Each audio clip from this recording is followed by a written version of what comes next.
Bonjour, bienvenue à la formation sur la création de documents accessibles. Cette formation est offerte par le service d'adaptation de l'information en médias substituts de l'Institut Nazareth et Louis Braille, faisant partie du CIS de la Montérégie-Centre. Alors, nous nous présentons. Bonjour, mon nom est Janie Lachapelle. Bienvenue à cette formation. Je suis spécialiste en activité clinique au service de l'adaptation de l'information en médias substituts et je suis accompagnée aujourd'hui de ma collègue Julie Bordelot, technicienne Braille, volet multimédia, également du service AIMS. Bonjour. Donc, pour décrire un peu le mandat du service de l'adaptation de l'information en médias substituts, c'est que nous avons le mandat d'adapter l'information pour la clientèle ayant des limitations visuelles principalement. Nous faisons partie de la direction des sciences intellectuelles spectre de l'autisme. Donc, on peut rejoindre aussi une partie de la clientèle qui ont d'autres problèmes de lecture. On peut penser à la dyslexie, par exemple.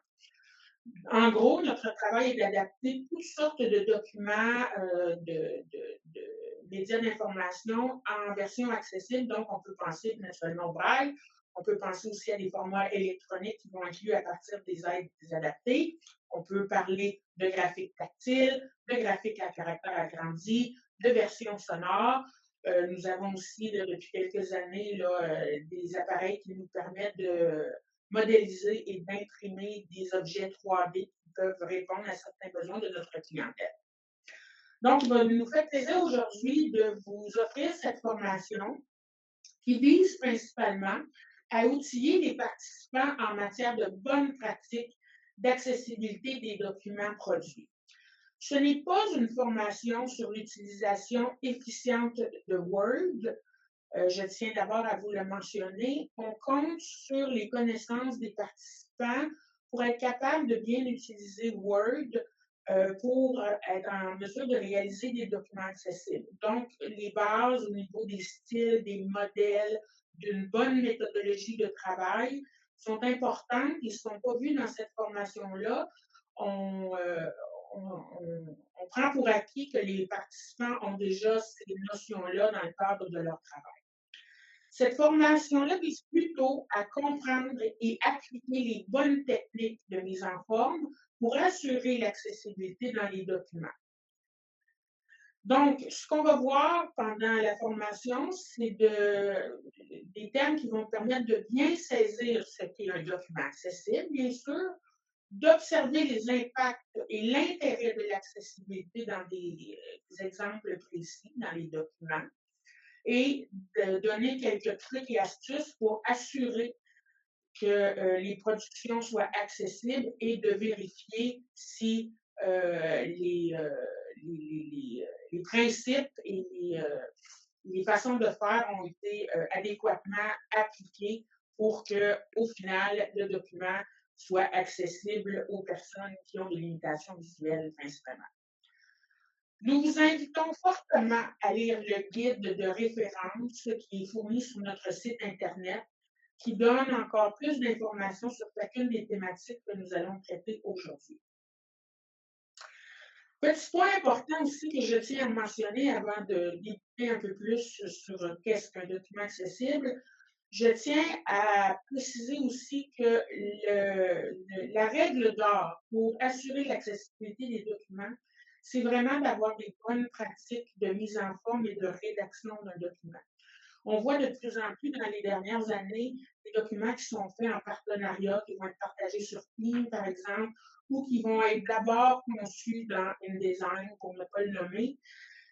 Cette méthodologie-là de travail doit être vraiment prise en compte du début de la création du document jusqu'à la fin, dans sa version finale, et ce, par tous les participants qui vont participer à la rédaction ou à la création d'un document.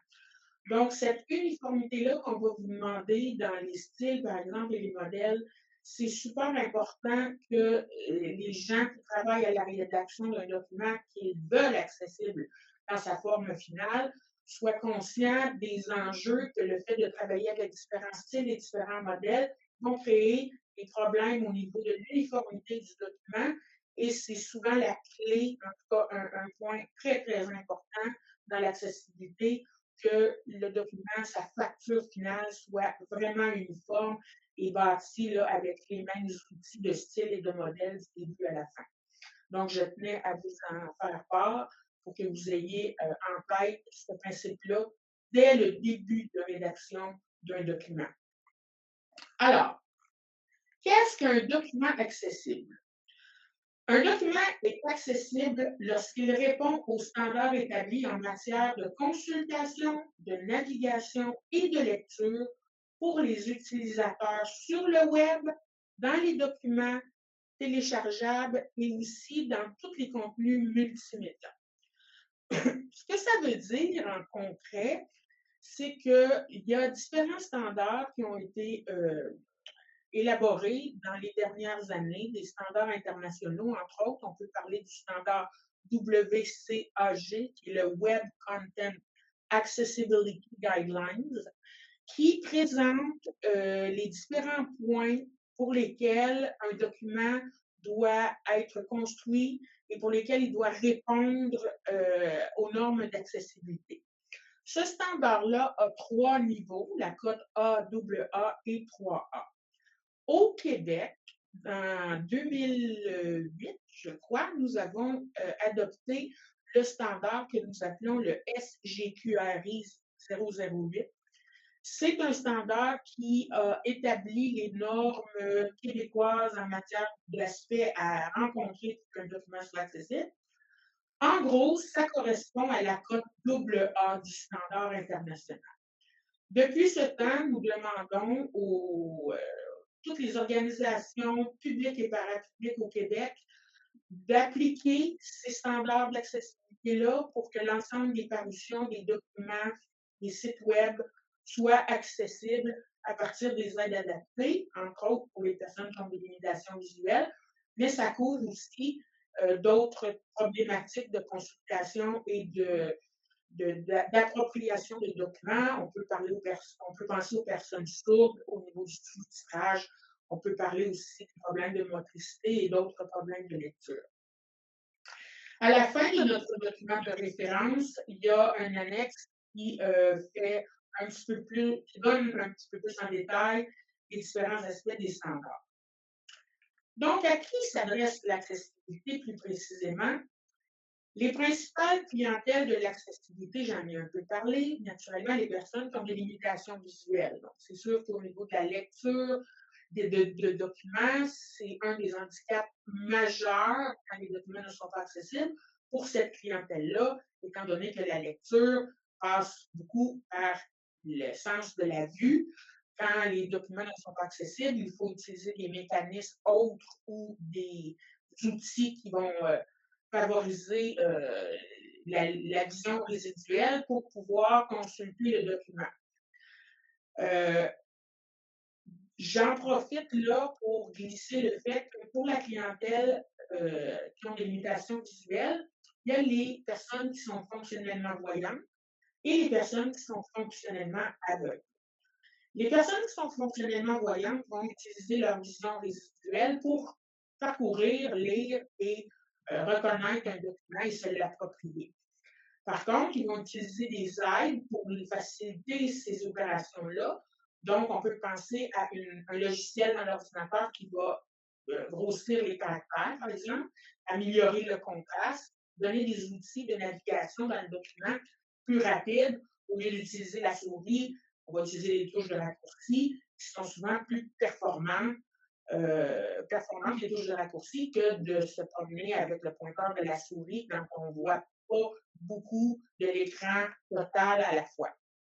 Pour les personnes qui sont fonctionnellement aveugles, là, on oublie carrément la lecture visuelle, on va dans des moyens alternatifs qui sont la synthèse vocale et l'afficheur braille.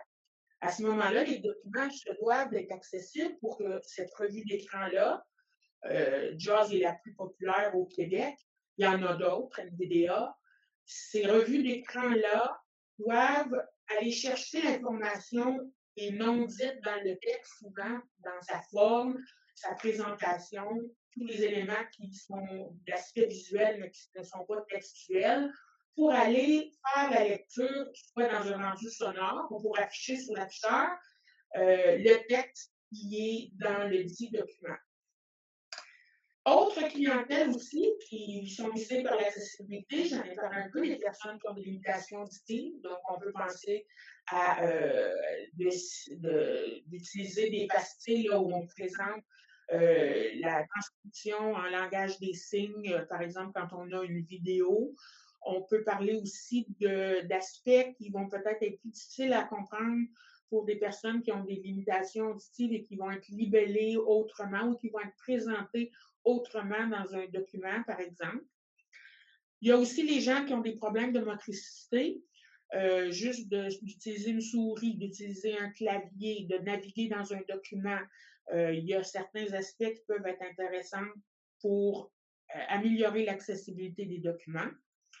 Les personnes qui ont des limitations cognitives, bien entendu. Donc, souvent, là, on va parler de langage accessible, de phrases courtes. On va parler de s'arranger pour que le document soit vraiment bien construit, logique, pour favoriser justement sa compréhension et sa navigation. L'accessibilité va aussi rejoindre la population vieillissante. Tantôt, j'en ai parlé brièvement, des contrastes. C'est sûr qu'avec une population vieillissante, la sensibilité au contraste, c'est un des points majeurs au niveau de perte de vision due à l'âge. Donc, c'est sûr que des documents qui sont peu contrastés, qui présentent une écriture disons, pâle sur un fond foncé, où les couleurs vont vraiment pas avoir une grande différence entre le fond et les lettres, par exemple. Ça aide pas une personne qui a des difficultés ou à reconnaître avec les contrastes. Donc, c'est important aussi de penser à ça. Des personnes aussi qui ont des troubles d'apprentissage ou des troubles d'attention. Toute cette clientèle-là vont bénéficier du fait d'avoir des documents plus accessibles, mieux construits, et ça va leur permettre de mieux comprendre et de mieux utiliser ces documents-là. Et on peut aussi penser aux nouveaux arrivants qui sont non familiers avec les langues officielles, qui vont trouver plus facile de s'approprier un document qui est bien construit, qui utilise un langage qui n'est pas trop compliqué, qui a une structure qui est facile à comprendre et à organiser. Donc, ces aspects-là peuvent être intéressants au niveau de l'accessibilité. Ces clientèles-là peuvent bénéficier là, de l'accessibilité des documents et ça peut être intéressant pour eux. Même chose, on vous suggère de consulter l'annexe à la fin du document de référence. Vous allez avoir un peu plus d'informations sur les différentes clientèles visées par l'accessibilité. Maintenant, parlons plus spécifiquement du mécanisme de lecture des aides adaptées. J'en ai un peu parlé. Je vais me concentrer ici sur la clientèle qui est fonctionnellement aveugle et qui sont probablement les plus qui peuvent vivre une situation de handicap plus sévère en consultant un document qui n'est pas accessible parce que là, ils ne peuvent jamais recourir à la vision pour aller chercher de l'information qui ne l'est pas accessible. C'est vraiment à travers les revues d'écran qu'ils vont pouvoir avoir accès à l'information d'un document. Justement, comment fonctionne une revue d'écran pour bien que vous compreniez l'importance de l'accessibilité?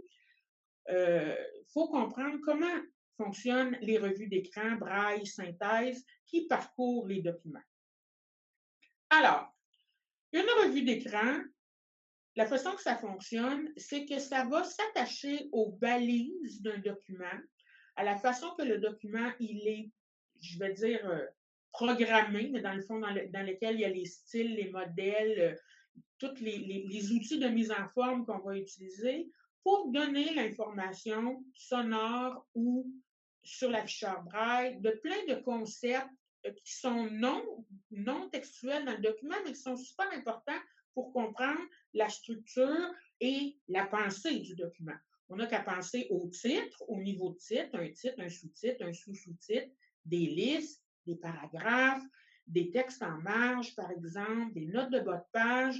Tout ça, ce n'est pas des éléments textuels dans un document, mais c'est une façon de présenter qui permet de bien comprendre la pensée, l'organisation du document et qui se doit d'être accessible aux personnes pour avoir la même compréhension d'un document.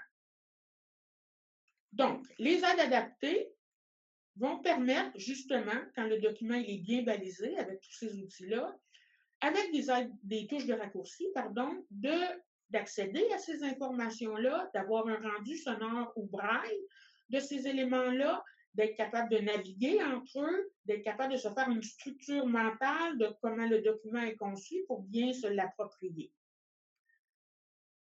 Quand on est une personne fonctionnellement aveugle ou qu'on est une personne en très fort grossissement, l'exploration d'un document est très limitée et c'est de façon progressive. Généralement, une personne qui n'a pas de problème de vision va s'approprier un document euh, en, en le parcourant rapidement, en faisant un balayage. Hein. On va, soit s'il est papier, là, des fois, on va tourner les pages vite, vite, regarder ce que ça a l'air, ou on va le parcourir à l'écran avec la souris là, pour se donner une idée de l'ensemble de la facture du document, là, de comment il est construit. Pour une personne qui a des limitations visuelles, c'est un peu le contraire. C'est une consultation qui est progressive et limitée, puis dans le fond, chaque petit morceau du document, on construit le document. C'est comme un peu de faire un casse-tête, dans le fond. C'est que chaque petit morceau présente un aspect, puis c'est en le mettant tout ensemble qu'on comprend l'ensemble de l'œuvre. Donc, les aides adaptées, si on est en grossissement, en fort grossissement ou en synthèse braille, c'est ce genre de déplacement, de parcours-là qu'il va nous permettre dans les documents. Donc, il faut que tout soit bien construit de A à Z pour que justement ce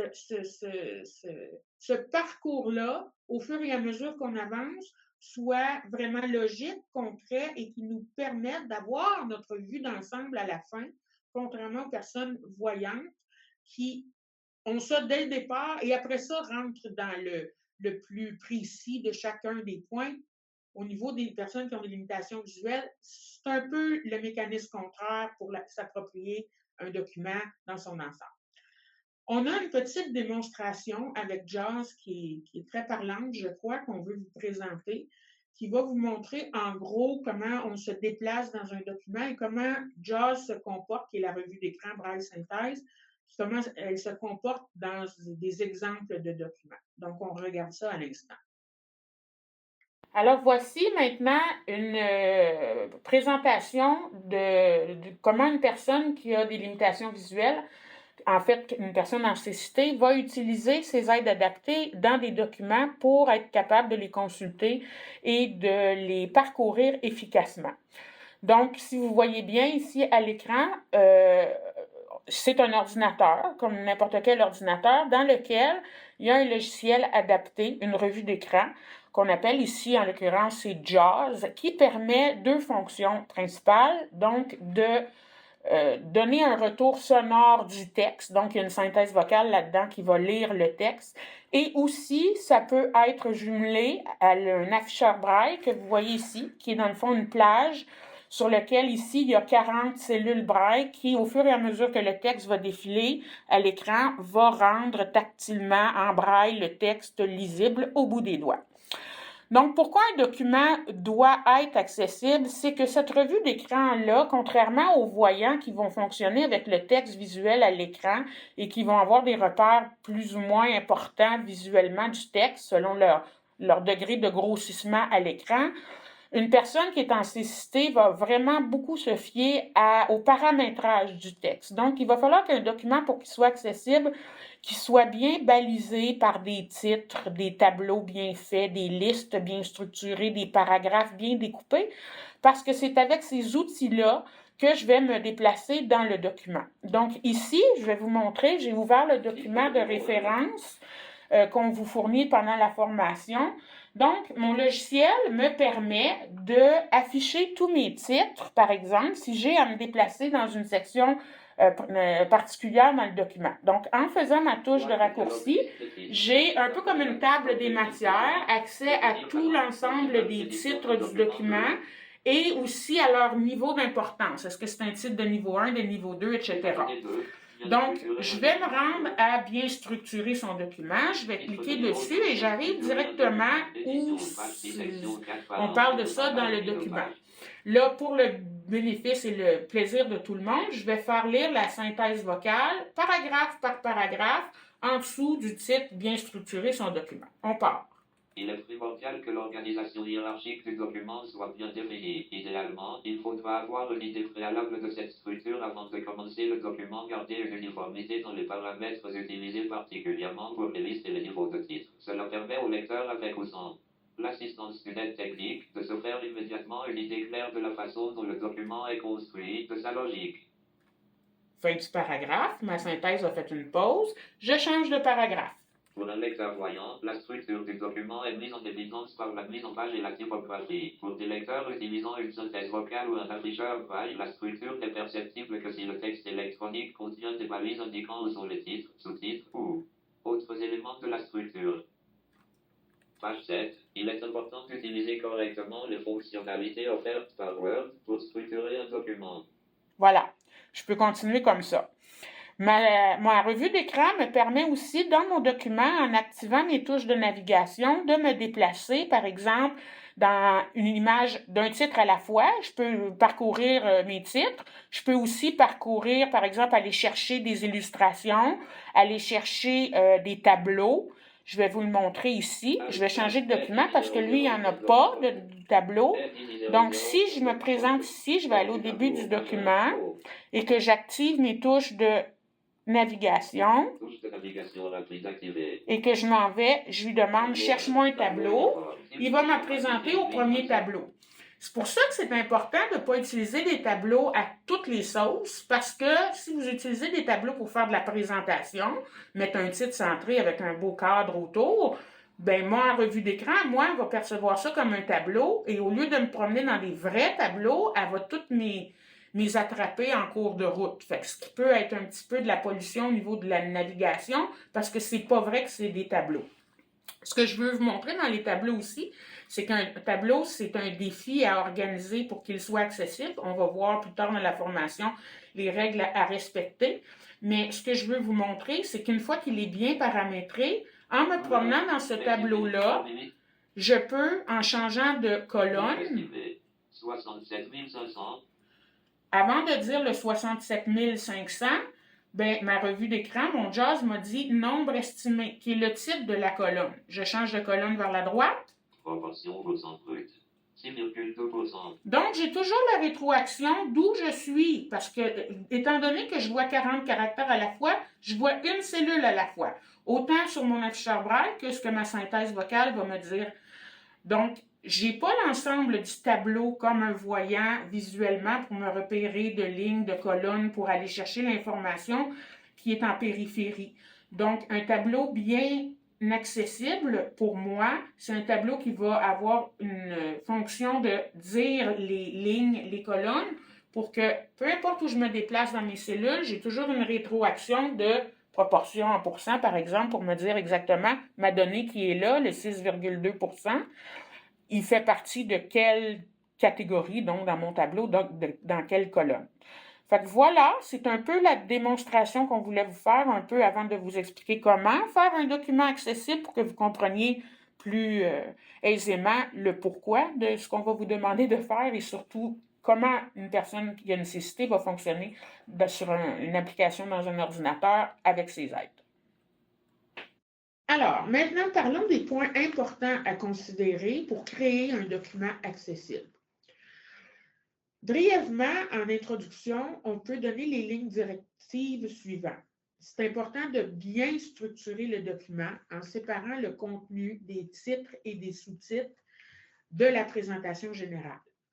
Il faut toujours utiliser une présentation appropriée, donc des polices standards, des couleurs contrastées, des styles de police pertinents, des styles dans Word, des modèles qui sont bien bâtis et qui vont être rigoureusement appliqués de façon conforme tout au long du document. Donner des alternatives textuelles aux éléments graphiques dans le document. Ici, on parle des illustrations, des diagrammes, des graphiques, etc., qui vont être pour une revue d'écran, par exemple, des images, donc qui aura pas, la revue d'écran va passer par-dessus en mentionnant simplement que c'est une image, mais en donnant aucune référence sur son contenu. Et aussi, des gens qui vont être en fort grossissement, c'est des éléments qui sont plus difficiles à assimiler, à comprendre, à être capable de naviguer. À ce moment-là, de donner des alternatives textuelles vont faciliter la compréhension. Faire des tableaux simples, bien entendu, pertinents et logiques en utilisant les mécanismes accessibles, on va en parler dans la formation. Proposer des aides pour faciliter la navigation à l'intérieur du document. Bon, le plus général, c'est la table des matières. Ça aussi, c'est un aspect important qu'on va discuter dans un des points de la formation. Alors, en gros, c'est les termes généraux pour lesquels on va apporter des précisions et des conseils plus tard dans la formation. Première chose à considérer qui est non négligeable, c'est la langue du document. Si on construit un document et qu'on ne paramètre pas bien la langue, bien, on comprend qu'une synthèse vocale va penser qu'un document français, par exemple, qui est défini comme étant un document anglais, c'est la synthèse vocale anglaise qui va le parcourir et on peut facilement comprendre que la lecture va être intelligible, va carrément être inintelligible. Donc, c'est important de bien définir la langue par défaut du document quand on commence à construire, à produire un document. Pour les documents français, nous suggérons d'utiliser Français Canada et pour les documents anglais, d'utiliser Anglais États-Unis. Elle est plus performante au niveau du rendu des synthèses vocales, donc on vous suggère d'utiliser celle-là. Naturellement, un document n'est pas nécessairement français du début à la fin ou anglais du début à la fin. On peut avoir des passages qui sont dans une autre langue dans un document. Et à ce moment-là, on peut effectuer des changements de langue, donc de sélectionner cette portion-là et d'appliquer une autre langue de reconnaissance. On souhaite, en accessibilité, faire ce changement de langue-là dans des passages significatifs d'un texte. Donc, on peut penser à des extraits ou des citations tirées d'ailleurs qui vont comporter plusieurs lignes, qui sont vraiment une explication en soi et qui amène un passage où on va expliquer quelque chose dans une autre langue ou qu'on va citer quelque chose dans une autre langue. On comprend là que le passage est assez significatif pour dire qu'on souhaite que, par exemple, la synthèse française qui lit le document s'arrête pour laisser place à sa consoeur anglaise et qui prenne le relais pour ce passage-là. La compréhension sonore va être beaucoup mieux pour la personne qui écoute sa synthèse et qui parcourt le document. Par contre, si on fait trop de changements de langue, ça devient un peu cacophonique parce que là, nos deux amis prennent le relais une après l'autre et c'est important de penser qu'à chaque fois, bien, on a un changement de synthèse, donc un changement de voix, un changement de tonalité, ce qui peut devenir un biais à la compréhension du texte. Donc, pour les passages courts, comme des mots étrangers, des noms propres dans une autre langue, des courtes expressions, on va préférer garder la langue d'origine principale du document. Et les utilisateurs de synthèse ont quand même une certaine aisance à reconnaître des mots étrangers familiers qui vont être lus par une synthèse qui n'est pas dans la bonne langue. Par exemple, Canadian Tire, si c'est ma synthèse vocale française qui le lit, elle va me lire Canadien Tire. Mais je le vois assez fréquemment ou je le connais, je sais qu'elle me le dit comme ça. Ça va être compréhensible pour moi qui utilise une synthèse de façon régulière de reconnaître ce nom propre-là, ce nom d'entreprise-là, plutôt que pour seulement 2 mots, changer ma synthèse en anglais et là d'avoir l'apparition d'une nouvelle voix qui déjà là me donne un biais vu que c'est 2 mots et que c'est court, bien là, ah oui, elle vient de changer. Qu'est-ce qu'elle disait déjà? Il faut que je recule ma ligne parce que je me suis fait un peu déranger par un changement de tonalité et d'expression, de tonalité dans le fond. Donc, on essaie d'utiliser le changement de langue de façon vraiment, vraiment pertinente quand c'est des éléments qui en vaut la peine. Alors, c'est un peu les grandes lignes qu'on peut vous donner pour le changement de langue d'un document. Bien sûr, si ce balisage-là n'est pas bien fait, ben c'est évident que la synthèse vocale de l'utilisateur va se fier aux paramètres de base. Donc, si vous concevez un document en anglais, mais vous avez oublié de faire ça et de lui demander que l'anglais soit la langue par défaut, c'est automatique, c'est la synthèse française qui part dans le document. Et là, l'utilisateur va devoir aller le changer manuellement pour en faire une lecture puis comprendre quelque chose vocalement à partir de sa synthèse. Ensuite, en plus des changements de langue, un point qui est important dans les standards d'accessibilité, ce sont les métadonnées. On demande à une accessibilité de définir les métadonnées d'un document, surtout le titre. Ça, c'est un must, c'est essentiel. Le titre doit figurer dans les métadonnées du document. Vous avez plusieurs autres champs, auteur, objet. C'est à votre guise de remplir conformément aux métadonnées les informations relatives à votre document là-dedans. Plus vous en mettez dans le fond, plus ça amène des précisions sur le document. C'est des éléments qui sont faciles à aller repérer dans les métadonnées si l'utilisateur veut savoir l'auteur, par exemple, le titre du document. Donc, le titre, c'est obligatoire. Les autres, c'est fortement recommandé. Selon la grosseur, la teneur, l'importance du document, ben, il peut y en avoir ou pas avoir, mais c'est sûr que tout document se doit d'avoir un titre et il doit figurer dans cet espace-là.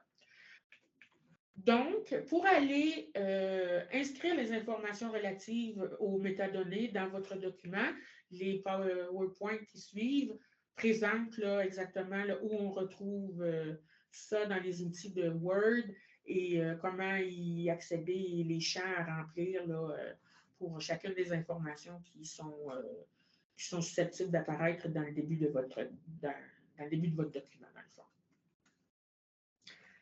Alors maintenant, on va passer à bien structurer un document.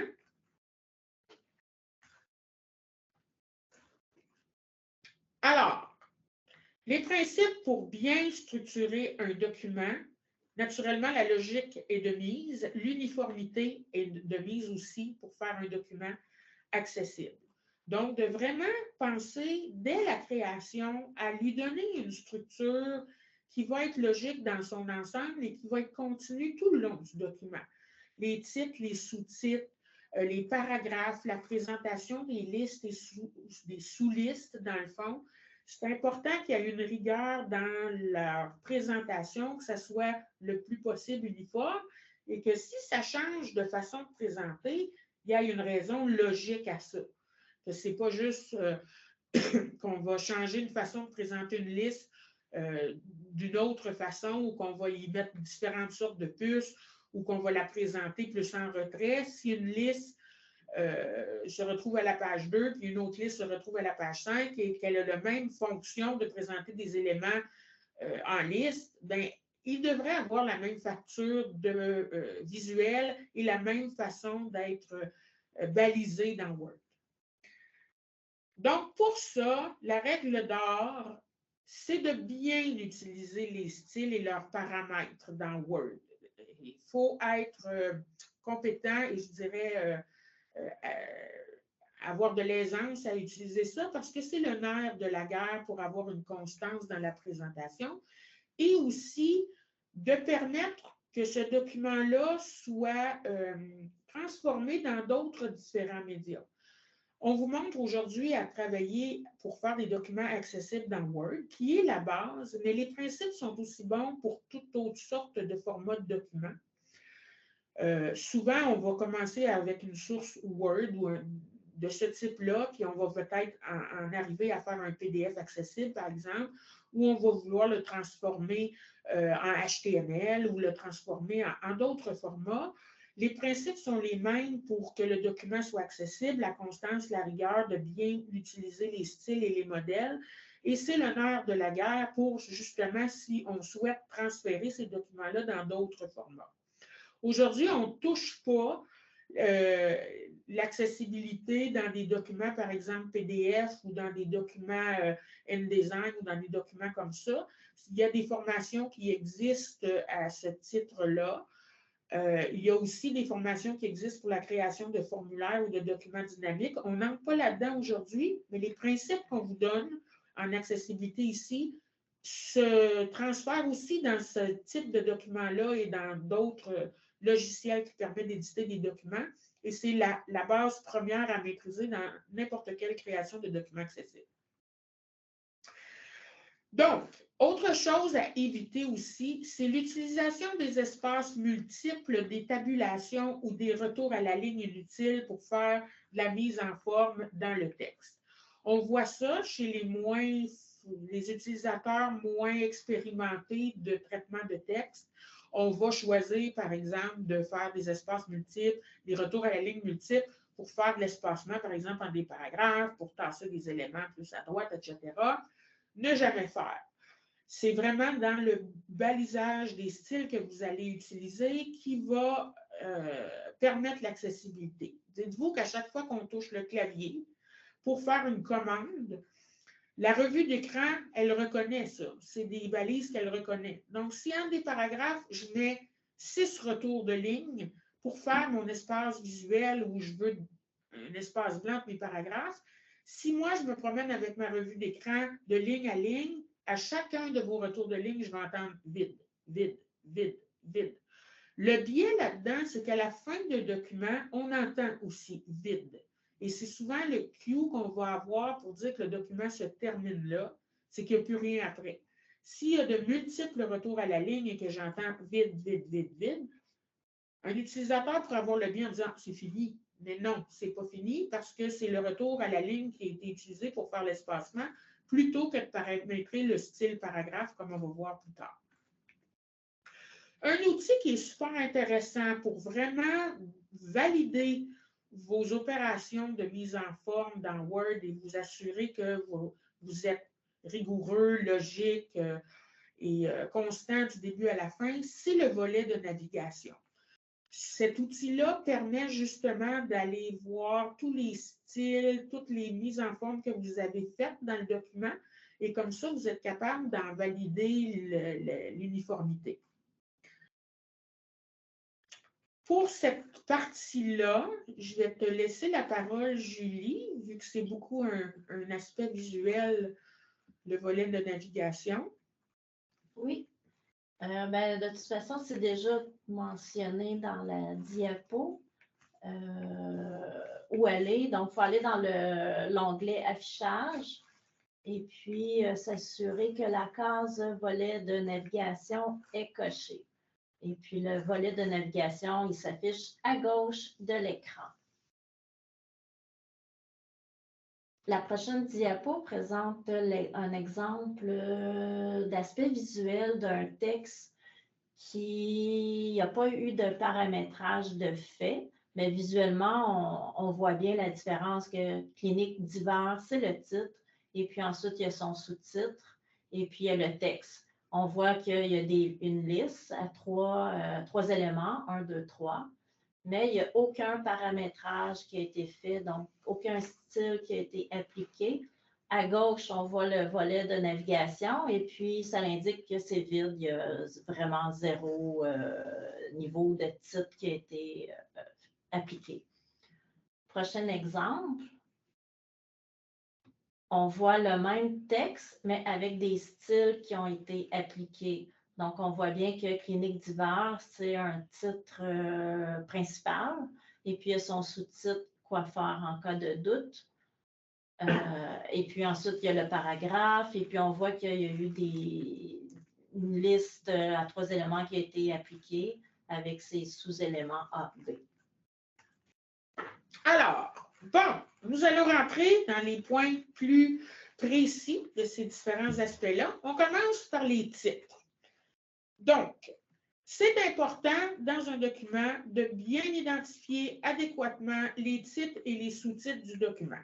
C'est vraiment là les thématiques dans le fond d'un document. Donc, si on les balise correctement, ça va donner des bons indicateurs aux lecteurs qui ont des limitations visuelles ou même d'autres limitations de l'organisation générale du document. Les titres vont être paramétrés à partir des styles de titres dans Word. Et là, ça nous permet de définir une grosseur, une graphie, un alignement, etc.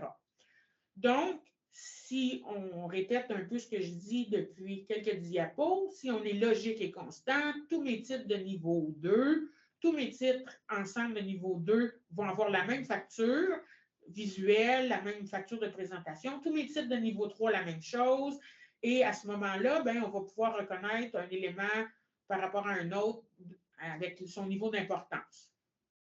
Tous les documents accessibles doivent commencer par un titre de niveau 1, bien entendu, qui est le titre général du document. Donc, mon titre de document devrait être un titre de niveau 1 et je devrais plus retrouver des titres de niveau 1 dans mon document. Je devrais, après ça, m'en aller en titre de niveau 2 et continuer ma hiérarchisation comme ça.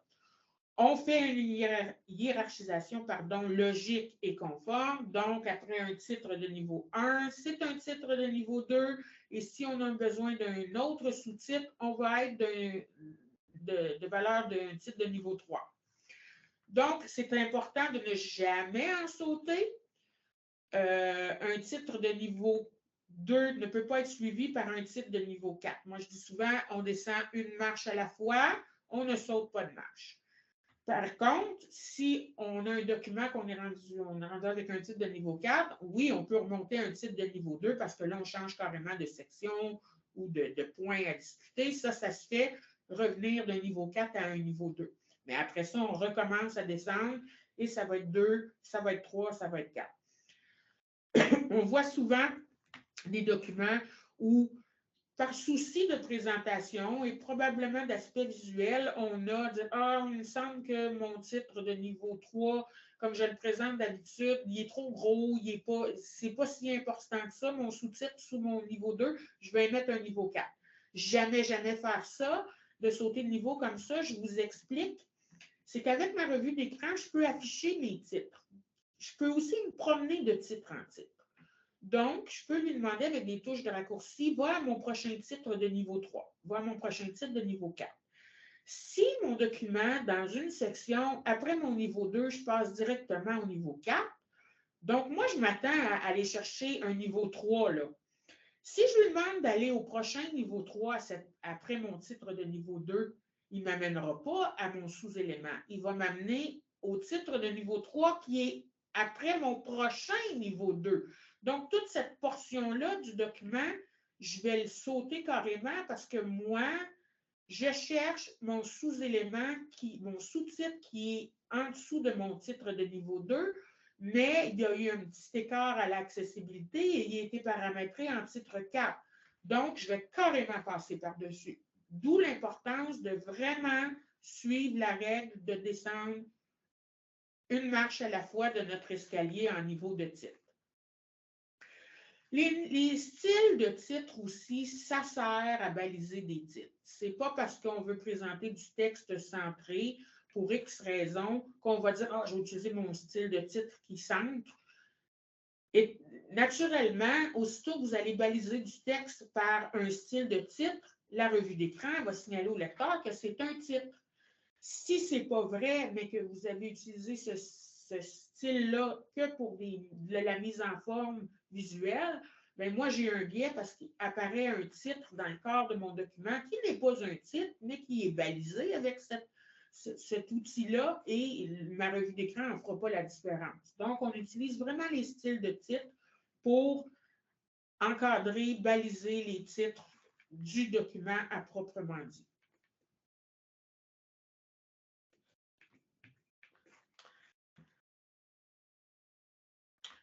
Dans la prochaine diapo, on vous propose des recettes pour baliser vos niveaux de titre, dans le fond.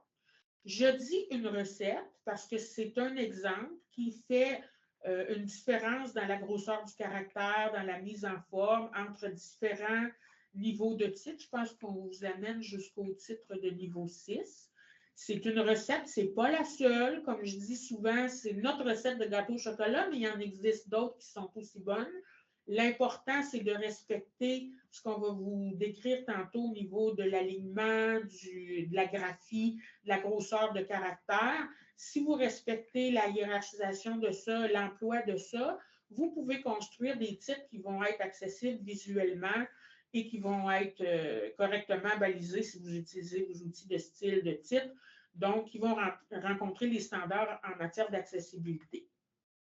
Mais on souhaitait justement vous donner un peu l'idée d'une recette qui est gagnante pour la présentation des différents niveaux de titres.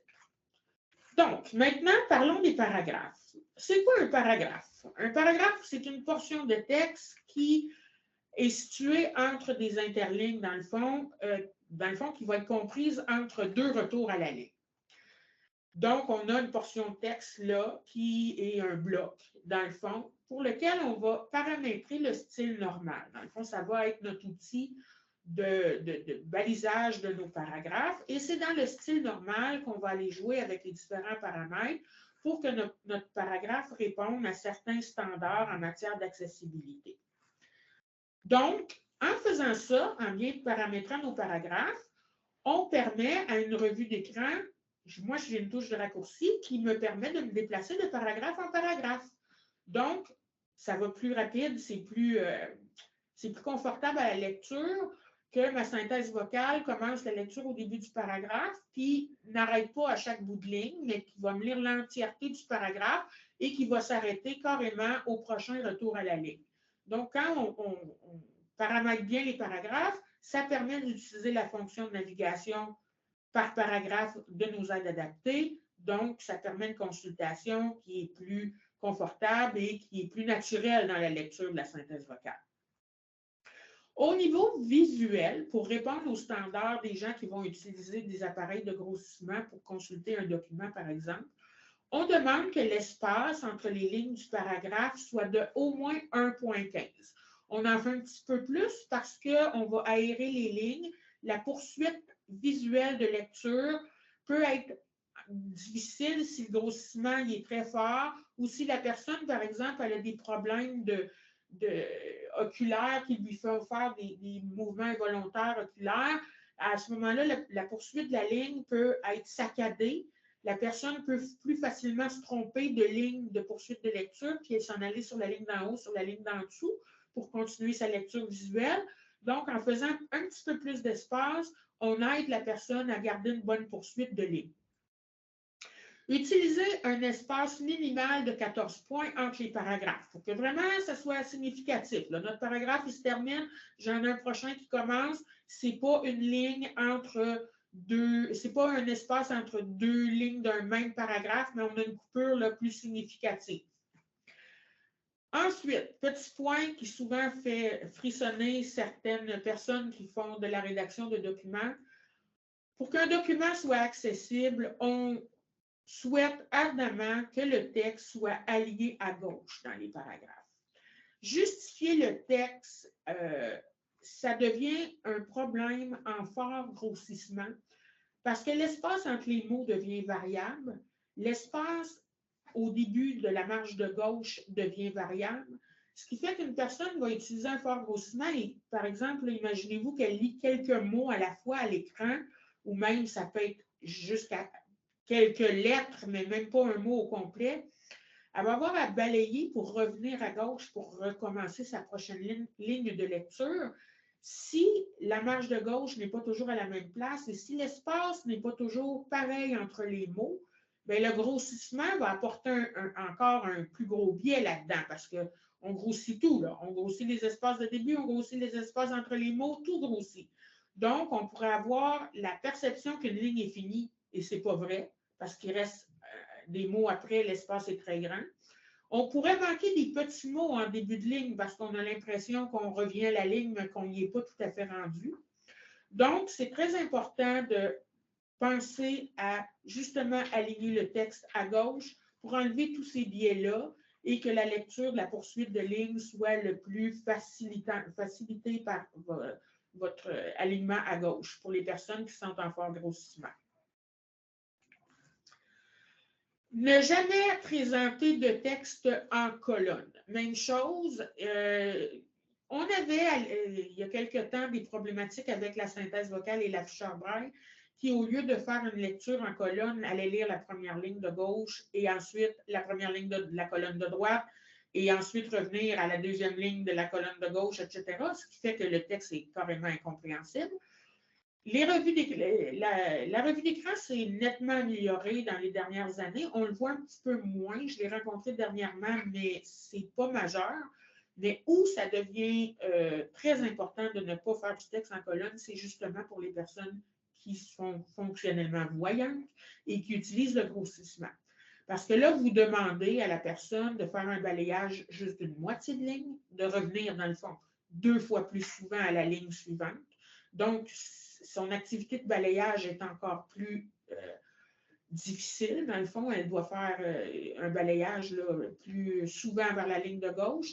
Et après ça, le fun fou, c'est qu'à la fin de sa première colonne, elle doit revenir totalement en haut pour reprendre sa lecture à la colonne de droite. Ça va être difficile pour elle de revenir en haut et d'aller repérer où sa colonne de droite va commencer.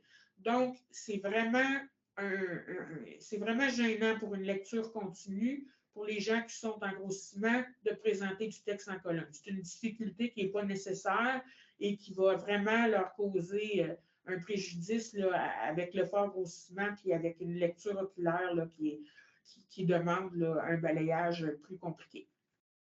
Il ne faut jamais non plus, comme je l'expliquais tantôt, séparer les paragraphes par de multiples retours à la ligne. Je vous expliquais tantôt un peu le pourquoi. À chaque fois que je descends une ligne, moi, et que je demande à ma revue d'écran de lire de ligne à ligne, elle va me dire vide, vide, vide, vide. Je vais peut-être avoir l'impression que mon document est fini si j'entends plusieurs vide, vide, vide, vide entre des paragraphes, alors que ce n'est pas le cas. On vous suggère plutôt d'aller paramétrer votre style normal pour justement avoir l'espacement voulu entre vos paragraphes. Ça fait un peu le tour des paragraphes. On va parler des marges et reliures, un peu pour les documents qui se doivent d'être imprimés. Petit point important qu'on veut glisser dans la formation, s'il y a des documents qui se doivent d'être imprimés, on demande de prévoir des marges aux documents qui doivent être minimalement de 2,5 cm. Cela, ça va permettre que s'il y a un boudin, si c'est relié, que les lettres ne soient pas trop proches de ça et que si on met ça en dessous d'un appareil qu'on appelle par exemple une télévisionneuse, ben, on n'aura pas la vision de la reliure là, vraiment trop proche des lettres qui risque de biaiser la visibilité des lettres à la marge de gauche. Le document aussi, ça peut être intéressant de privilégier une reliure qui est de type spirale pour permettre de replier le document sur lui-même. Et justement, quand on utilise un appareil comme une télévisionneuse, qui est vraiment, c'est un plateau sur lequel on va mettre le document, qui a une caméra au-dessus du document et qui projette dans un écran, dans un gros écran, le texte qu'elle capte sur le plateau en dessous de l'écran à proprement dit.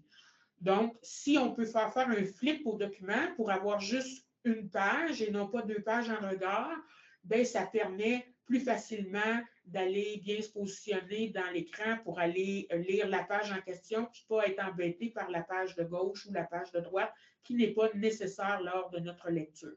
Donc, c'est intéressant de justement pouvoir permettre cette fonction-là de replier le document sur lui-même pour éviter le plus possible là, de se promener dans trop de texte pour se repérer.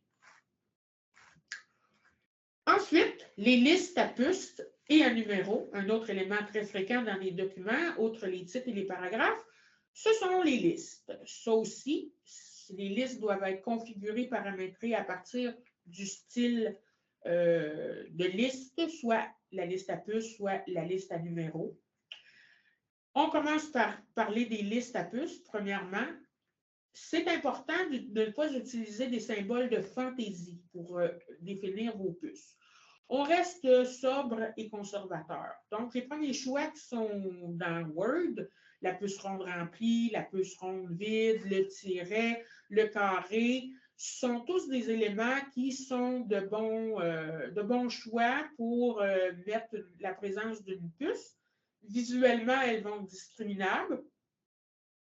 Et aussi, la revue d'écran les reconnaît. Ce sont des symboles qui sont usuels, donc vont nous envoyer autant un symbole sur l'afficheur qui est reconnaissable et la synthèse vocale va aussi nous dire puce arrondie, puce vide. Donc, ça peut nous donner des indications sur la hiérarchie d'une liste, par exemple, il y a plusieurs niveaux. Si j'ai un élément qui est précédé, par exemple, une puce remplie, puis mon élément suivant, c'est une puce vide ou c'est une puce tiret, mais c'est facile à comprendre que c'est un élément et son sous-élément. Parce que si c'était des éléments de même importance, il y aurait eu le même symbole de puce en ouverture du libellé, par exemple.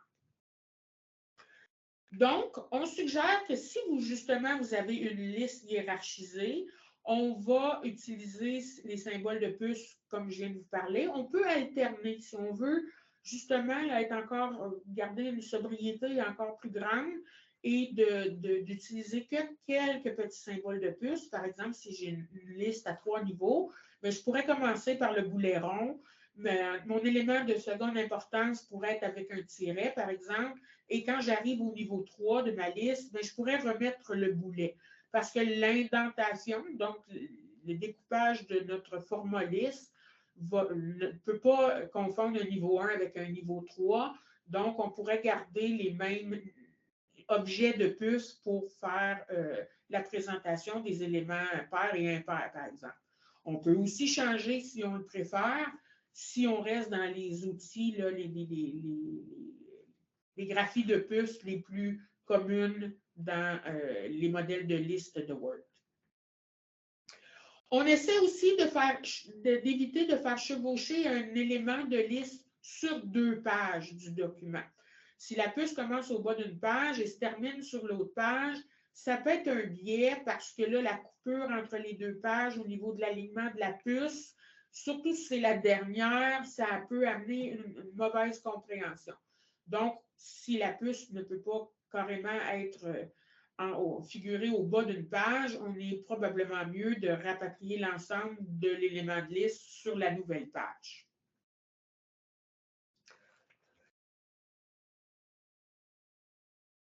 La prochaine diapo présente un exemple, je crois, de liste hiérarchisée, d'une présentation qu'on vous suggère. Oui, effectivement. Nous avons la liste niveau 1, niveau 2, niveau 3. Donc, ça rejoint un peu ce que Janie disait. On alterne le niveau 1, c'est la puce, niveau 2, le tiret, niveau 3, la puce. Et puis, on voit bien l'édentation aussi entre les niveaux. Donc, c'est facile de reconnaître que le niveau 2, on voit la différence avec le niveau 2 et le niveau 3 à cause de l'édentation qui est plus prononcée. Parlons maintenant des appels de notes et des notes de bas de page. Donc, si vous utilisez l'outil de notes de bas de page disponible dans Word, vous devriez être en mesure de faire des notes qui vont être bien rendues et accessibles à des gens qui utilisent une revue d'écran ou qui utilisent des logiciels qui permettent le grossissement. En utilisant cette fonction-là, ça permet aisément, avec les aides adaptées, de basculer entre l'appel de notes et la note qui figure au bas de la page et de revenir à l'endroit du paragraphe, par exemple, où il y a eu l'appel pour poursuivre la lecture du document. Ce qui est important pour l'accessibilité, naturellement, c'est de bien vérifier le bon pairage entre l'appel de notes et la note proprement dit. Souvent, quand on construit un document, on le modifie, etc. Ce pairage-là peut être altéré, changé. C'est important dans la forme finale du document de s'assurer que chaque appel de note est bien pairé à sa bonne note et que chaque appel de note a une note et vice-versa, que chaque note à la fin a aussi un appel à quelque part dans le document. On vous suggère de faire cette vérification-là à la toute fin d'un document final, étant donné justement les modifications qu'on fait régulièrement dans un document qui est un document de travail pour s'assurer que que les appels ont bien suivi les notes et vice-versa. Je vais parler des polices de caractère un peu plus tard. Par défaut, quand on produit des notes de bas de page dans Word, la taille est toujours plus petite que la taille de police du style normal.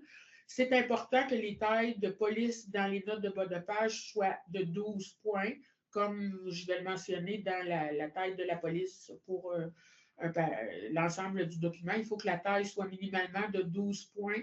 Ça ne sera pas le cas par défaut quand on construit quand on insère une note de bas de page, pardon. Donc, c'est important d'aller faire cette modification-là pour que ça respecte la grosseur minimum de la police de caractère dans le document. Parlons-en justement des polices de caractère maintenant. C'est important d'utiliser une police de caractère dans le document qui est simple et sans empattement, ou sans sérif plutôt. C'est-à-dire que les lettres vont être le mieux définies possible, qui va avoir le moins de biais possible, par exemple, entre le O, le 0, le I, le L, le 1, etc. On vous suggère 3 polices de caractère, Tahoma, qui est un classique dans Word, Tahoma et Verdana, qui sont des polices qui sont chouchous, disons, de la clientèle, qui ont des limitations visuelles. Il y en existe plein d'autres. On nous demande souvent notre avis sur différentes polices de caractère. Je pense qu'il y en a une qui est créée par jour, une police de caractère. Donc, on ne les a pas toutes étudiées. Nous, on vous en suggère 3 pour la création de vos documents. Elles sont nettement meilleures que Calibri, qui est proposé par défaut dans Word et qui a certains problèmes au niveau de certains caractères qui peuvent avoir la difficulté d'être reconnus entre eux. Donc, on préfère que vous utilisiez une de ces 3-là. Utilisez une taille de police minimum dans le document de 12 points. J'en ai parlé précédemment dans les notes de bas de page. Pour l'ensemble d'un document, le plus petit caractère qu'on devrait y retrouver, c'est 12 points. Donc, naturellement, nos titres vont être probablement plus gros, mais le plus petit caractère qu'on généralement trouve dans le cadre d'un paragraphe, d'une liste, etc., se doit d'être en 12 points minimalement. Utilisez un très fort contraste aussi entre les couleurs, j'en ai parlé aussi précédemment. Donc, c'est sûr que l'idéal, c'est des lettres noires sur un fond blanc. Ça pourrait être aussi du bleu foncé sur un fond blanc. On pourrait penser aussi à du jaune avec du noir. Si vous restez sobre dans des classiques comme ça, il y a des gens qui utilisent avec leur appareil de grossissement ils vont travailler ce qu'on appelle en polarité inversée. Dans le fond, c'est que ces gens-là vont avoir une sensibilité à l'éclairage qui est très, très forte. Ils vont être facilement éblouis. Donc, d'avoir des lettres noires sur un fond blanc, ça peut créer un phénomène d'éblouissement fort parce que le blanc reflétant la lumière, vu que c'est majoritairement ça qu'il y en a à la page et que l'écriture noire est parcouru de ça, ben, ils vont peut-être préférer de changer la polarité pour avoir des lettres blanches sur un fond noir. Donc, à ce moment-là, le phénomène d'éblouissement est beaucoup moindre et ça leur permet d'avoir moins de fatigue oculaire et d'avoir une lecture plus performante. Donc, c'est sûr que si on utilise des couleurs qui ne sont pas dans les classiques noir et blanc, noir et jaune, bleu et blanc, que le contraste est respecté, ça peut donner des joyeux patchwork quand on change la polarité parce que chaque couleur a une couleur contraire associée. Fait que des fois, ça peut amener des effets un peu étranges. Je vous dirais qu'avec le blanc et noir, on ne se trompe pas. Avec le bleu et blanc ou le jaune et noir, vous êtes pas mal dans des valeurs sûres et gagnantes. Évitez de changer fréquemment ou sans raison le type, la taille, la couleur de la police utilisée. Plus vous faites de changements, plus vous demandez au lecteur utilisateur de se familiariser avec une nouvelle affaire, de se conforter dans ce qu'il lit. Si on change de police de caractère, minime soit-il, les lettres changent. Donc, ce qui était un O a un peu changé d'allure. Est-ce que c'est encore un O? Vous amenez un doute. C'est ça mon 0 ou c'est un O? C'est sûr que dans des mots courants, la possibilité de se tromper est un peu plus moindre, mais l'exemple classique, c'est de donner une idée où vous arrivez puis vous écrivez. Tout le texte est par exemple en Arial 12, et là on arrive dans un encart où vous avez les coordonnées d'une personne, son nom, numéro de téléphone, courriel, et vous avez changé de police. Mais là, le doute va s'installer sur le O, le 0, dans le numéro de téléphone, dans l'adresse courriel, dans le nom de la personne. parce qu'on n'a pas de référence de lecture. Dans le fond, on a besoin de comprendre pour du cache les caractères qui sont là, qui forment des numéros de téléphone, des adresses courriels, etc. C'est pas une bonne idée de changer de police pour justement mettre des choses en encart ou des choses extraits du texte parce que vous amenez un biais. La personne qui est déjà familière avec ces lettres d'une certaine police doit se réapproprier une autre police pour être certaine d'elle dans sa lecture. Donc, essayez d'être le plus sobre possible dans vos choix et de changer le moins possible ou quand c'est pertinent, d'accord, mais d'y aller avec de sobriété et justement d'y aller là, avec parcimonie. Maintenant, on a parlé de la taille, on a parlé du type de police, on a parlé des contrastes, on va parler de tout ce qu'on appelle mise en évidence. Donc là-dedans, on entend le gras, l'italique, le surligné, le souligné. Encore une fois, il faut utiliser ces mises en forme-là, ces mises en évidence de façon judicieuse. Le gras, l'italique sont des valeurs, des bonnes stratégies d'adaptation, le gras étant la meilleure. Le gras va bien se voir visuellement à l'écran, la différence, contrairement à l'italique. Je donne toujours la référence, quelqu'un qui est en fort grossissement, qui voit quelques mots à la fois ou quelques lettres à la fois. Comment une personne réalise qu'un passage dans un document est en italique, c'est qu'elle va comparer avec ce qui est autour pour dire, ah ben oui, mes lettres sont inclinées, mon passage est en italique. Quand on voit une minime portion de l'écran et qu'on voit des tout petits passages d'un texte, ben, l'effet de comparaison, on ne l'a pas vraiment parce qu'il faut vraiment balayer, remonter, redescendre, perdre notre focus de lecture pour aller voir si c'est-tu vraiment de l'italique. Ça peut passer sous silence pour le lecteur qui est en fort grossissement. Le gras, par contre, ça va être significativement mieux perçu. Au niveau des aides adaptées, on a des fonctions, quand je parle des aides adaptées, des revues d'écran, pardon, on a des fonctions qui vont permettre à la revue d'écran, la synthèse ou l'affichage braille, de mentionner soit par un changement de voix, de tonalité de la synthèse, ou soit par des caractères braille qui sont rajoutés sur l'afficheur pour mentionner que des éléments sont mis en évidence. On peut demander de l'italique, on peut demander du gras, et à ce moment-là, au fur et à mesure qu'on parcourt le texte, on va être mis au courant de la mise en forme spéciale sur certains éléments du texte. On peut aussi le faire sur demande aussi. N'importe où je peux me présenter dans un document, j'ai une fonction qui me dit, bon, quelle est la police, la grosseur, la couleur, y a-t-il de la mise en évidence sur ce passage-là? Il y a moyen de le faire aussi. Donc, en bien le balisant, c'est des outils qui peuvent être intéressants pour apporter des précisions ou pour justement apporter là, surligner un passage pour d'une certaine façon du texte. En parlant de surlignage et soulignement, on va essayer d'utiliser ceux-là de façon moins importante parce que en ajoutant des lignes au-dessus ou en dessous, visuellement, on crée une espèce de pollution visuelle pour aller bien lire les lettres. Donc, on ajoute un biais dans la poursuite de lignes de lecture. C'est pas à proscrire, mais on essaye de l'utiliser vraiment quand c'est nécessaire et de façon le moins importante possible. On va aller choisir une autre forme de mise en évidence plutôt que celle-là. Jamais n'utiliser de caractère, l'emploi de tout en majuscule ou des petites majuscules. Encore une fois, ça crée un biais dans la forme, la grosseur de nos caractères.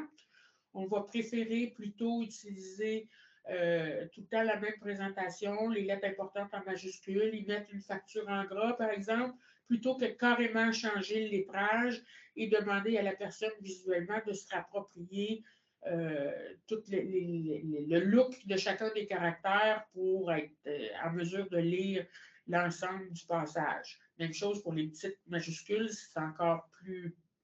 On les voit très peu fréquemment, donc l'appropriation est encore plus difficile à faire parce que ce sont les caractères le moins usuels. On demande aussi de ne jamais ajouter d'effets spéciaux comme les ombres, la réflexion, des effets de lumière sur certains passages. On comprend bien, là, ça altère le contraste, ça devient une pollution visuelle pour comprendre, pour assimiler le texte là, qui est entouré par ces effets-là. Donc, à proscrire pour tout ce qui est d'effets d'ombre et de reflets et ces choses-là. Rester sobre, encore une fois, est pertinent le plus possible.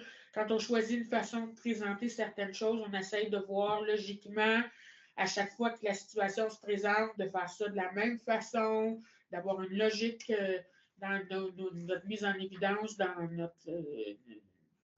nos éléments là, qui sont à mentionner dans le document pour présenter ça de la façon la plus rigoureuse possible pour qu'il n'y ait pas de biais au niveau de la présentation et de la compréhension. Alors, ça fait le tour pour ça. On va rentrer dans un autre grand sujet qui est les alternatives textuelles aux éléments aux éléments graphiques.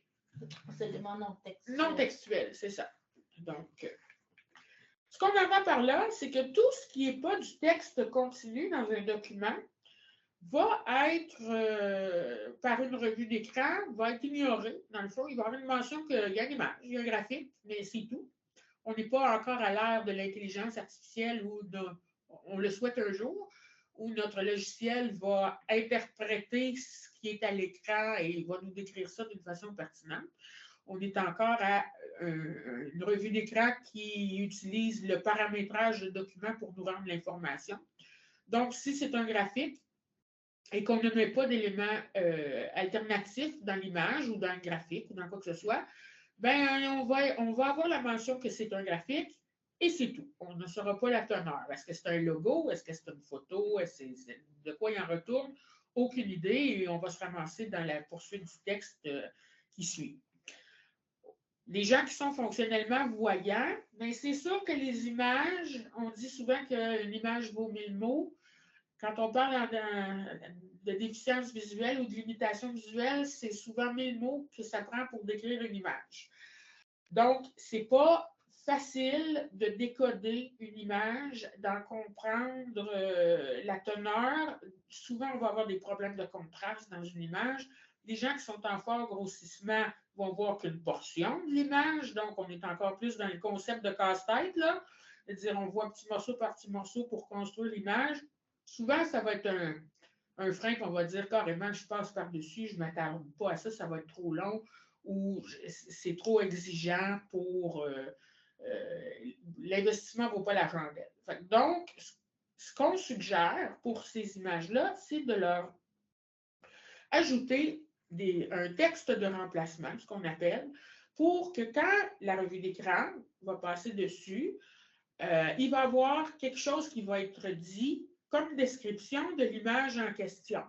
Donc, si je prends un exemple très concret, un logo, par exemple, qui est une image, bien, en nous ajoutant le texte de remplacement logo du Centre intégré de santé et de services sociaux de la Montérégie-Centre, bien, ça permet au lecteur de la revue d'écran de ne pas juste dire la mention graphique, mais de donner un libellé de la teneur du graphique. Ça peut aussi être applicable sur des diagrammes, sur des cartes, sur des graphiques. Dans le fond, toutes sortes d'éléments qui apportent un plus à la compréhension. On peut dire qu'on omet de le faire sur des aspects graphiques qui sont carrément juste de la fantaisie, qui n'apportent rien au texte. Ça peut, parce que de surcharger toutes les images par un texte de remplacement, ça demande un temps de lecture de tous ces textes de remplacement-là. Si c'est vraiment des images qui servent de fioriture, de présentation visuelle, mais qui n'apportent rien, bien, à ce moment-là, on peut omettre de mettre un texte de remplacement.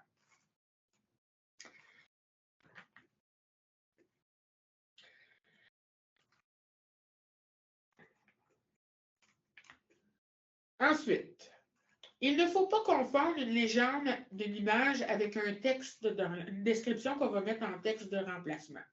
La légende peut apporter de l'information sur la source, par exemple, le contexte de l'image, Ce qu'on va vouloir mettre en texte de remplacement, c'est s'il y a des aspects visuels de la photo qui pourraient être décrits et qui apporteraient un plus pour la compréhension d'un document, bien, ça peut être intéressant. Par exemple, un exemple que je peux donner rapide, c'est que si on a un document, par exemple, sur des habiletés de motricité qu'on veut développer avec des enfants qui ont une déficience visuelle, on donne l'information dans notre document, puis là, à un moment donné, on parle de motricité fine, puis d'activités qu'on pourrait faire. Puis là, ben, on donne des images dans lesquelles on donne des représentations. En légende, on aurait, par exemple, photo pris à telle activité ou quoi que ce soit. Mais sur la photo, ce qu'on voit, c'est une maman qui joue aux petites voitures avec son fils par terre. Bien, l'activité elle-même, elle est comprise par le fait de voir l'image, de dire que, bon, ben voilà, l'activité, une des idées d'activité, on la voit en photo là. C'est sûr que si le document est général et que ça ne parle pas spécifiquement de l'image, moi, je passe par-dessus et je n'ai pas un exemple de belle activité qui pourrait être faite pour développer la motricité fine de l'enfant. Donc, il faut vraiment comprendre son document, il faut vraiment le maîtriser. Je pense que les meilleures personnes pour faire des alternatives textuelles sur des éléments graphiques d'un document, c'est les concepteurs, c'est ceux qui font le document plus que ceux qui les adaptent. Parce qu'on comprend, quand on fait le document, on comprend le pourquoi on y ajoute une illustration et c'est quoi qui est pertinent dans cette illustration-là. Donc, c'est plus facile à ce moment-là d'y mettre un texte alternatif qui est vraiment dans le cadre du sujet de notre document. Il faut faire ce texte-là, il faut décrire l'image de façon concise. Hein? On ne fera pas 3 pages de description, un gros paragraphe pour décrire quelque chose. Il va falloir vraiment y aller aux points importants. Sur ma photo tantôt avec ma maman et mon petit garçon qui jouent aux autos, ça, c'est important de le dire, mais que le garçon il a un gilet de Spider-Man, puis que maman a une queue de cheval, c'est pas nécessairement pertinent pour la compréhension de l'objet de la photo dans le cadre du document. Donc, c'est pas nécessaire de tout décrire dans la photo, il faut décrire ce qui est pertinent. Et s'il y a des éléments plus esthétiques ou des éléments plus superflus, ben, on n'encombrera pas notre texte de remplacement par ces éléments-là. On va y aller vraiment droit au point. Comment on insère un texte alternatif? Je vais te laisser la parole encore une fois, Julie. Oui. Comme c'est indiqué ici, on a juste à sélectionner l'illustration dans Word. Et puis, on fait le clic droit sur l'illustration. Ensuite, on choisit le format de l'image et on est sélectionné l'avant-dernière icône qui s'appelle Disposition et propriétés. Ensuite, la barre de dialogue va s'ouvrir et puis on sélectionne texte de remplacement. On écrit notre description dans le champ description. Et puis, ne pas oublier de mettre un point à la fin. Et puis, il faut laisser le champ titre vide car ce champ ne sera pas lu par les aides techniques. La diapo suivante présente des exemples d'alternatives textuelles. On a un exemple d'image décorative. Ici, c'est le petit symbole là, qui indique qu'il y a une information. Donc, ce n'est pas nécessaire d'ajouter un texte de remplacement ici.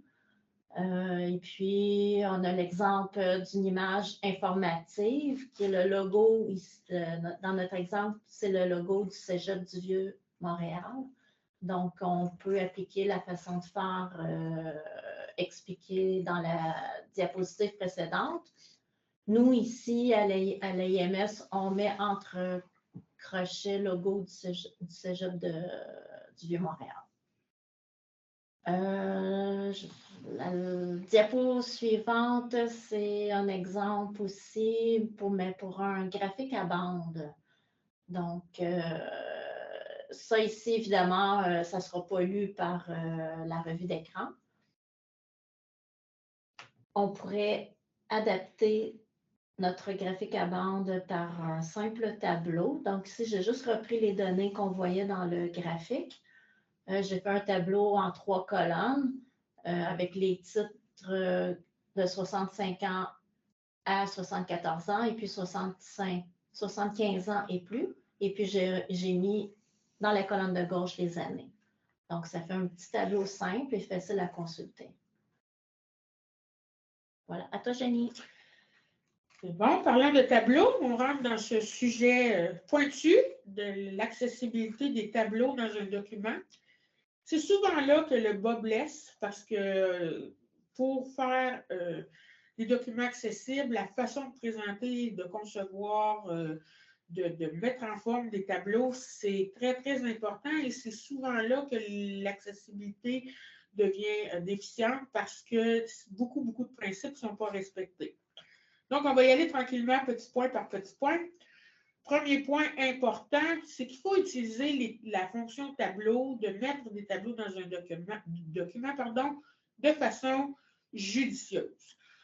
Souvent, on voit ça en mise en forme. On va utiliser la fonction tableau pour mettre un encadré, par exemple. On va mettre, ça va être de présenter du texte en colonne ou quoi que ce soit. On va utiliser cette fonction-là parce que c'est l'outil rapide pour aller faire ce qu'on veut visuellement dans notre document. C'est un peu comme les titres, quand je parlais plus haut, plus loin plutôt. Un tableau, à chaque fois que vous utilisez l'outil tableau, ça programme les éléments en tableau. Donc, ma revue d'écran, quand elle arrive là, elle me dit, il y a un tableau. Si c'est utilisé justement pour faire un encadré, ce n'est pas vraiment un tableau. Donc, moi, quand je vais naviguer, par exemple, à chercher mes tableaux dans mon document, je vais les attraper, ces éléments-là qui ne sont pas vraiment des tableaux. Et aussi, je vais avoir le biais d'arriver là et me dire, OK, c'est un tableau, je m'attends à plusieurs colonnes. Finalement, il n'y en a pas. Ce n'était pas vraiment un tableau. Donc, ça m'envoie un faux message. Un tableau, ça doit servir à organiser des données qui sont soit comparatives ou qu'on veut mettre en relation avec une mise en page là, qui demande ligne colonne. Donc, c'est vraiment à ça que va servir notre façon de faire des tableaux, notre outil tableau. Donc, pour faire cela, c'est important d'utiliser la fonction insérer un tableau et non pas dessiner un tableau. Donc, dans Word, on va choisir insérer un tableau. À ce moment-là, il va nous paramétrer colonne-ligne de façon à ce qu'il soit bien défini par la revue d'écran. Donc, ça devrait bien aller au niveau d'identification de chacune des cellules. Il faut faire obligatoirement une mise en forme uniforme des tableaux. Donc, il ne faut jamais, jamais, jamais, jamais, jamais, jamais avoir de fusion. Je le dis souvent parce que c'est souvent là que le bas blesse. On se retrouve avec des tableaux où on a des lignes ou des colonnes fusionnées.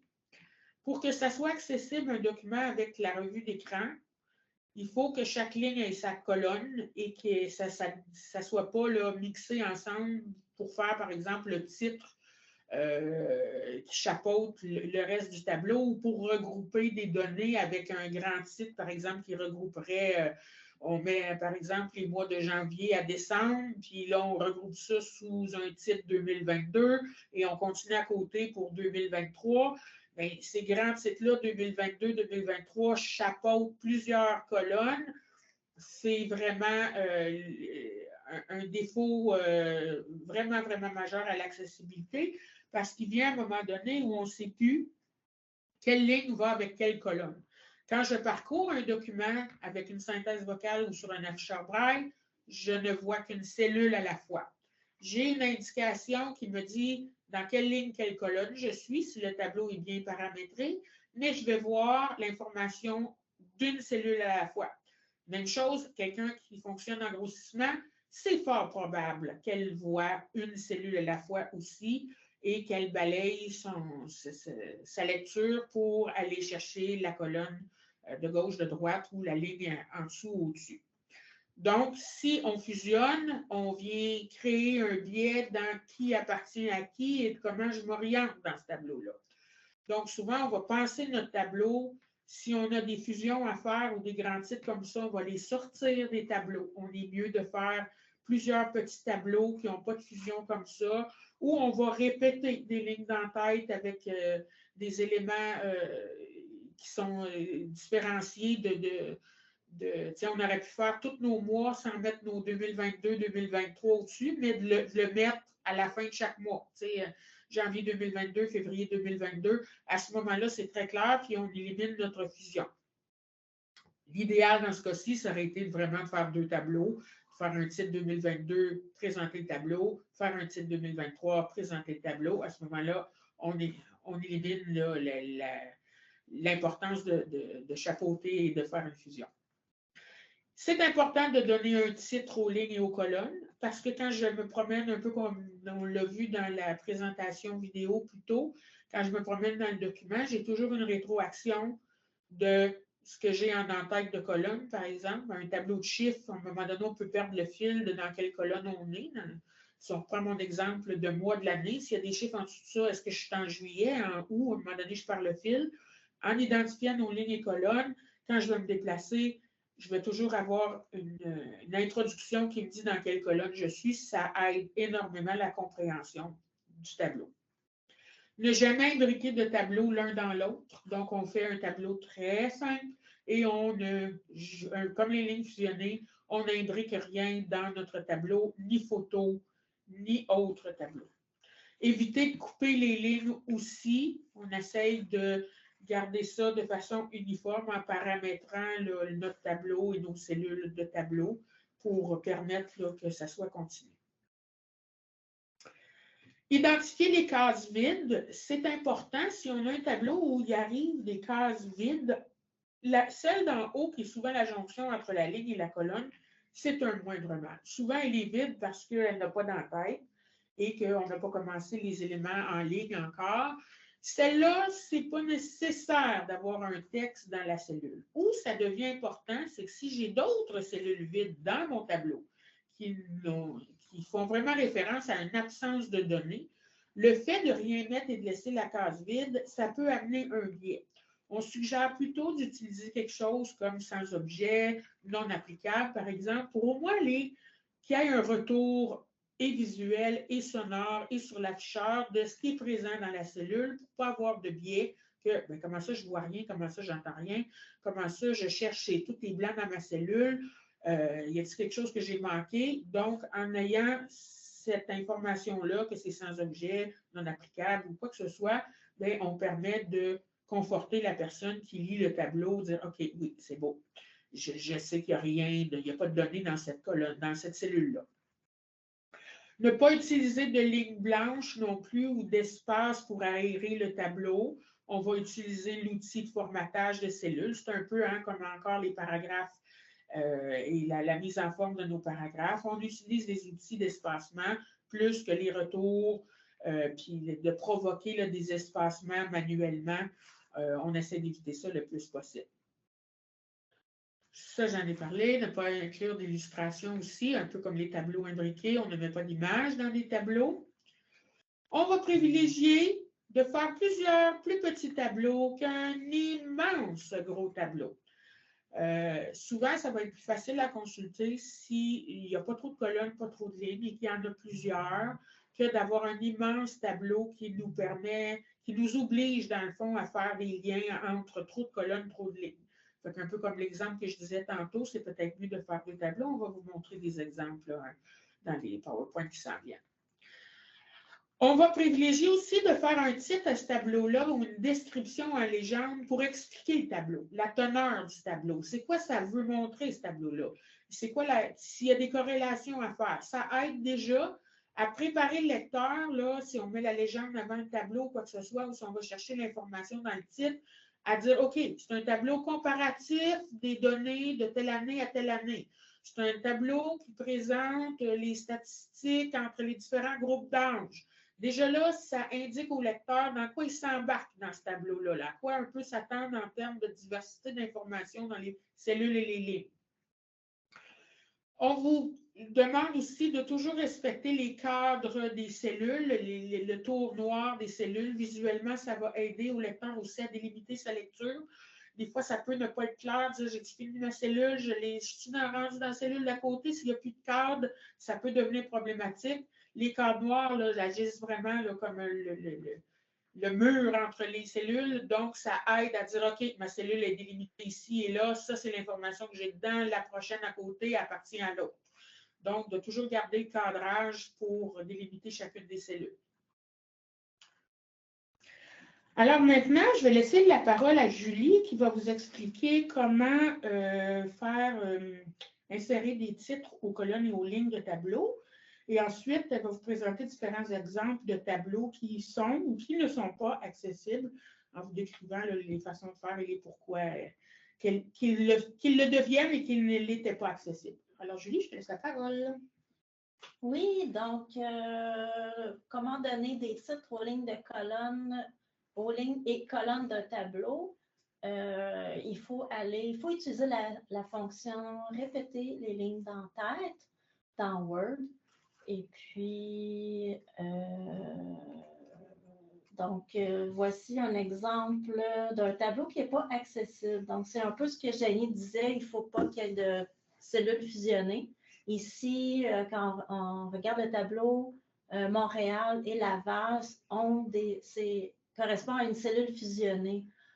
C'est pour ça qu'ici, le tableau n'est pas accessible. La façon de faire, il faudrait... il y a différentes façons. Ici, je montre la plus simple. J'ai seulement fait deux tableaux, un tableau pour Montréal et un tableau pour Laval.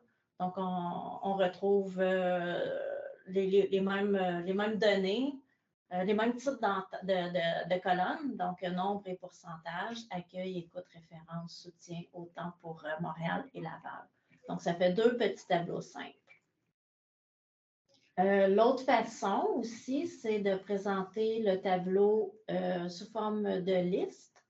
Donc, ici, je vais montrer seulement un exemple pour Montréal. Donc, on a le titre Montréal. Et puis, la liste en premier niveau, c'est accueil. Ensuite, en sous-niveau, on a nombre et pourcentage. Ensuite, on revient au premier niveau, écoute. En sous-élément, nombre, pourcentage, etc. Donc, ça fait le tour pour les exemples que je voulais vous montrer pour les tableaux accessibles et non accessibles. Merci, ma chère. C'est évident que des tableaux, c'est un défi à rendre accessible et il y a autant d'exemples qu'on pourrait vous montrer qu'il y a de situations qui requièrent un tableau.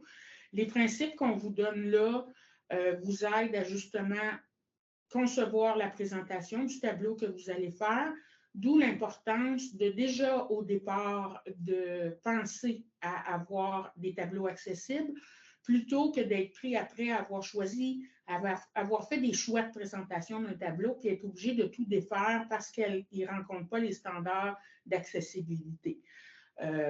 Souvent, dans les documents volumineux, dans les documents administratifs, dans les documents synthèse, il y a une mode de présenter des grands tableaux, aussi du texte dans le tableau. Par exemple, on a qu'à penser à un plan d'action dans lequel il y a des échéances, des objectifs, des réalisations. Et là, souvent, ce qu'on retrouve dans les cellules, c'est des puces avec différents items.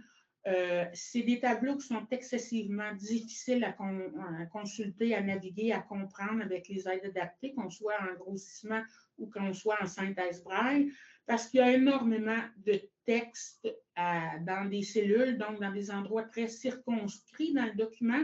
Donc, la navigation devient difficile et le volume d'informations dans si peu de place fait en sorte que ça crée des difficultés de navigation et de compréhension. Ce n'est pas l'idéal, des fois, de penser à justement le présenter sous forme paragraphe liste, résumé, ou si vous y tenez absolument d'avoir ce genre d'outil-là de présentation, ce n'est pas péché non plus de prévoir une deuxième version, soit de le mettre en annexe à la fin d'un document et d'inscrire carrément le tableau est repris sous une forme plus accessible à la fin du document dans telle annexe. Ça peut être des pratiques intéressantes qui répondent à la fois aux personnes voyantes qui veulent une synthèse vraiment visuelle de la chose et qu'il y a un souci au niveau des personnes qui ont plus de difficultés à synthétiser de cette façon-là et que vous présentez autrement en annexe. Donc, c'est une petite pratique que je vous conseille qui peut être intéressante ou d'y aller directement un en dessous de l'autre. Par exemple, on a parlé tantôt des diagrammes, des graphiques pointe de tarte. Bien, on peut avoir cette image-là, puis au lieu de le mettre en texte de remplacement, carrément mettre un tableau en dessous, puis dire voici le résumé du graphique, ou de le mettre en annexe. Mais là, vous vous présentez l'information sous différentes formes, donc tout le monde y trouve son compte. C'est des pratiques qui peuvent être intéressantes. Maintenant, on rentre dans les aides à la navigation. Les aides à la navigation, c'est tous les petits outils intéressants qu'offre le traitement de texte pour permettre de se déplacer efficacement, de rejoindre un élément en particulier. On parle ici, par exemple, d'un signet. Bon, ça permet de se déplacer rapidement à un endroit précis dans le document. Petit aparté ici, quand on fait un document, qu'on travaille en collégialité et qu'on a une personne dans le groupe de travail qui a des limitations fonctionnelles, de travailler avec le mode modification, ce n'est pas une bonne idée. Ce n'est pas accessible aux personnes synthèse braille. C'est excessivement difficile de séparer le texte du document, des modifications suggérées. Il y a des choses qui ne nous apparaissent pas conformément comme c'est supposé, dans le sens où on ne verra pas la modif ou la modification va embarquer par-dessus ce qui était de base dans le document. Ça peut être intéressant de travailler avec des signets, par exemple, pour dire, ben, va à cet endroit-là, j'ai quelque chose à te proposer, puis là, même de peut-être mettre les informations, au lieu de le mettre dans la zone de modification, de le mettre, par exemple, en accolade ou en crochet dans le document. Et là, ça permet vraiment plus aisément d'en prendre connaissance et de comprendre qu'est-ce qui est la modification et qu'est-ce qui est le texte d'origine. Donc, le signet, c'est très accessible. Ça peut être utilisé, entre autres, pour cette activité-là de révision et de création d'un document en groupe. La légende, on en a parlé un peu quand on faisait des tableaux, des illustrations. Ça permet, entre autres, de numéroter des éléments. Par exemple, si on met une légende à tous les tableaux, bien, ça permet de leur donner une séquence. Ça permet aussi de rajouter de l'information sur l'illustration, sur le tableau en question. Donc, l'outil légende, ça peut être intéressant pour ce genre d'item-là dans un document. Les liens hypertextes, ça permet de se déplacer ailleurs dans le document ou de se diriger sur le web, par exemple, ou d'ouvrir un autre document. Ça aussi, ça peut être intéressant à utiliser. Certains points à prendre en considération. Le lien doit être clair et concis. Donc, il faut que dans le libellé de votre lien, on sache exactement à quoi ça se rapporte pour quand on va cliquer, où on va se rendre, où ça nous emmène. Le texte du lien doit être bien identifié pour sa destination, exactement, et le texte qui porte le lien ne doit pas dépasser 80 caractères, parce que sinon, il devient trop gros et on perd la fin avec les aides adaptées, ce qui fait en sorte que souvent, plus on arrive vers la fin du lien, plus on a une idée précise là, de la teneur de ce lien-là, donc on manque une partie de l'information importante. Donc, de se limiter à 80 caractères dans le libellé du lien. Un autre outil important au lien de navigation, c'est bien entendu la table des matières. La table des matières, ça permet rapidement de se faire une idée de la structure du document. Moi, quand je consulte un document qui est assez volumineux, naturellement, la première chose que je vais être portée à faire, c'est d'aller voir ma table des matières. Parce que, comme je vous dis, une personne qui utilise les aides adaptées va prendre connaissance du document petit morceau par petit morceau. Donc, pour me donner le maximum de chances d'avoir une vue d'ensemble du document complet, je vais regarder la table des matières. Là, ça va me donner une idée de comment tout est découpé, de quelle teneur est le document, combien de titres et de sous-titres, est-ce que c'est très, très, très articulé comme titre et sous-titre ou c'est quelques titres seulement avec des passages à travers ça, mais qui ont pas mal tous la même importance. Donc, une table des matières, c'est toujours intéressant de prévoir ça dans un document. volumineux surtout, et qui contient les titres et sous-titres. Naturellement, exagérer dans une table des matières, ce n'est pas idéal non plus. Si dans notre document très volumineux, on a 6 niveaux de titres, bien, c'est peut-être pas nécessaire de mettre dans la table des matières les 6 niveaux. C'est beaucoup, beaucoup d'informations, surtout si les niveaux les moins importants, c'est toujours redondant, comme par exemple exemple ou note, ou quelque chose qui revient souvent dans chacune des sections. Peut-être que là, ce n'est pas nécessaire de les mettre dans la table des matières parce que ça va surcharger la table des matières. Les niveaux 1, 2, 3, c'est souvent les niveaux idéaux à mettre dans la table des matières parce que c'est eux qui sont attachés aux grandes sections, grandes parties de notre document. Donc, c'est là ça va être intéressant de se déplacer rapidement. On génère la table des matières à partir de l'outil approprié dans Word. Donc, si on a bien balisé nos titres et niveaux de titres, la table des matières devrait bien refléter la structure de notre document. Il ne faut jamais oublier de mettre à jour notre table des matières, un peu comme nos notes de bas de page. Au fur et à mesure qu'on fait des modifications, des fois, les choses changent. Bien, c'est important à la fin d'un document, quand on juge qu'il est dans sa forme finale, de s'assurer que notre table des matières est à jour, donc qu'elle reflète adéquatement l'ensemble des informations, des titres et sous-titres du document. Mais la prochaine diapo présente la façon de faire pour paramétrer la table des matières. Ici, on a la façon de faire. Donc, il faut juste aller dans Word, c'est l'onglet références, et puis choisir table des matières, et puis on peut, table des matières personnalisée. Et puis ici, on peut choisir le nombre de niveaux. Habituellement, on met 3 niveaux, comme Jenny l'expliquait tantôt. Merci, Julie.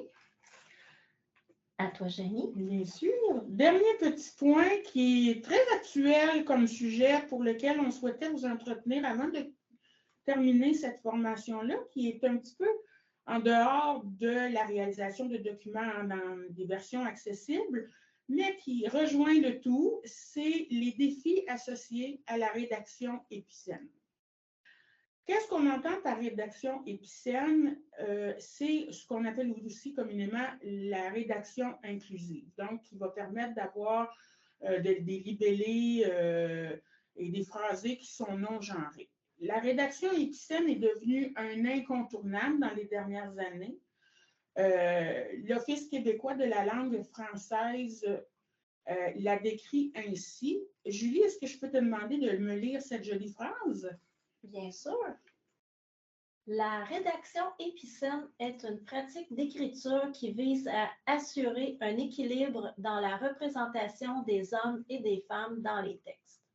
Elle consiste notamment à abandonner l'emploi systématique du masculin générique, exemple les employés et S, pour privilégier le recours à la formulation neutre, exemple le personnel, et à la féminisation syntaxique, laquelle utilise le doublet complet, exemple l'employé et ou l'employé et e. Source Grand Dictionnaire terminologique. Donc, l'Office propose des façons de faire pour faciliter, améliorer l'écriture inclusive. Bien entendu, en œuvrant en déficience visuelle et en réadaptation pour toutes sortes d'handicaps et de limitations, l'inclusion, c'est une valeur qui nous est très, très chère au cœur et ça rejoint aussi l'inclusion qu'on veut véhiculer avec cette forme d'écriture-là pour justement permettre une écriture qui est plus genrée. La problématique, ou en tout cas le défi que nous avons ici en matière d'adaptation de l'information, c'est qu'il ne faut pas que les solutions qui sont proposées pour justement faire une rédaction inclusive deviennent un frein à la compréhension de texte et à l'inclusion des personnes qui ont des limitations visuelles. Et les personnes qui ont des limitations visuelles, un des outils majeurs qu'ils vont utiliser pour consulter les documents, c'est la synthèse vocale. Et à l'heure actuelle, la synthèse vocale, c'est une façon de retransmettre l'information avec une sortie vocale qui est programmée à partir de sources de programmation, dans le fond, où les mots ont certaines prononciations, où il y a des efforts immenses qui sont faits pour que les situations exceptionnelles, le rendu sonore fasse les accords, que les mots qui sont des homonymes, par exemple, mais qui ne se prononcent pas de la même façon dans toutes les situations, soient prononcés de la bonne façon par la synthèse selon le cas rencontré. Par exemple, les poules couvent et le couvent, là, c'est l'exemple classique qu'on apprend à la petite école. Bien, les synthèses vocales doivent aussi être organisées, programmées, structurées pour essayer de rendre le meilleur rendu sonore dans ce genre de situation-là. Évidemment, quand on utilise les terminaisons de mots où on va mettre entre les finales, entre parenthèses, par exemple, après un point médian, on crée aussi des biais à la synthèse vocale parce que souvent, ces mots-là sont des petits mots de la langue française. ES, par exemple, et le mot est. LES qu'on mettrait en finale, c'est le mot lait. Et là, on ne veut pas que notre synthèse vocale prononce les « les « les », alors que c'est personnel LES à la fin. Donc, il y a une façon que nous souhaitons que l'écriture inclusive se développe pour justement penser à notre clientèle et qu'elle ne devienne pas, qu'elle ne paye pas les frais, dans le fond, de perdre de l'accessibilité dans leurs documents en faisant apparaître ce type d'écriture-là. Donc, nous privilégions, comme un peu l'Office de la langue française le fait, de choisir des formes phrasées, dans le fond, qui sont non genrées et qui ne font pas appel au point médian ou aux parenthèses, en parlant plutôt de, disons, le personnel des soins infirmiers, d'y aller vraiment plus générique, sans féminiser quoi que ce soit, mais en donnant une tournure de phrase, dans le fond, qui permet de ne pas avoir à conjuguer, de féminiser les expressions qu'on utilise. Les raisons pour ça, c'est que les utilisateurs, justement, de la synthèse vocale, quand on utilise des points médians ou qu'on fait des terminaisons comme ça, le sonore devient très confondant parce qu'on entend le rendu sonore du symbole utilisé pour soit délimiter la terminaison ou pour l'encadrer. Et comme je vous disais, les petits mots, ben, ils vont être mal reproduits parce que la synthèse, elle pense que c'est des mots en tant que tels et non pas des terminaisons. Donc, il va y avoir des biais au niveau de la prononciation des finales. Ensuite, les utilisateurs de grossissement, de logiciels de grossissement, bien, entre autres, les points médians, ça devient des caractères à percevoir et à comprendre. Et s'il y en a beaucoup, c'est un caractère qui s'insère dans un mot. Quand on voit quelques lettres à la fois ou quelques mots, ça peut devenir vraiment gênant à la lecture, même faire perdre le fil de ce qui est lu, parce que c'est une pollution visuelle, dans le fond, qui nuit plus qu'il aide à la compréhension du texte. Ensuite, bien, naturellement, en braille, on a une façon de transcrire le braille qui est le braille abrégé, qui est aussi beaucoup touché par le fait de féminiser ou en tout cas de faire des formes tronquées comme ça de finale, parce qu'il y a des abréviations qui abrègent des terminaisons ou des mots complets et le fait de rajouter des finales comme ça vient comme casser les abréviations, ce qui fait en sorte que la représentation tactile au bout des doigts des mots est plus la même. Ça aussi peut être un frein à la lecture et à la compréhension du texte. Pour illustrer ces propos, on a fait des capsules de phrases qu'on a écrites en écriture inclusive et qu'on a demandé à la synthèse vocale de parcourir pour vous donner une idée sonore de ce que peut être une phrase écrite avec point médian en écriture inclusive. Donc, il y a deux phrases qu'on vous fait écouter. La première, immédiatement, qui est la phrase type, dans laquelle il n'y a pas d'écriture inclusive, dans laquelle on a juste mis les termes masculins pour illustrer le propos, donc qui est la phrase la plus classique là, qui aurait été une phrase type d'avant l'arrivée de l'écriture inclusive, pour vous donner un modèle de ce que la synthèse vocale renvoie comme message audio dans une phrase qui est, disons, classique. Donc, on écoute cela. Plusieurs éducateurs spécialisés ont signé une tribune pour encourager d'autres professionnels comme les infirmiers, les pharmaciens, les enseignants et les journalistes à donner l'exemple. Maintenant, autre écoute, cette fois-ci, c'est la version écriture épicène, écriture inclusive de la même phrase, mais pour laquelle on a féminisé chacun des mots à l'aide des points médians, donc qui entourent les finales féminines des différents mots. Voici ce que ça donne. Plusieurs éducateurs marque d'espace Chris, marque d'espace S, spécialisé marque d'espace S ont signé une tribune pour encourager d'autres professionnels marque d'espace le marque d'espace S comme les infirmiers marque d'espace R marque d'espace S, les pharmaciens marque d'espace le marque d'espace S, enseignants marque d'espace E, marque d'espace S et les journalistes à donner l'exemple.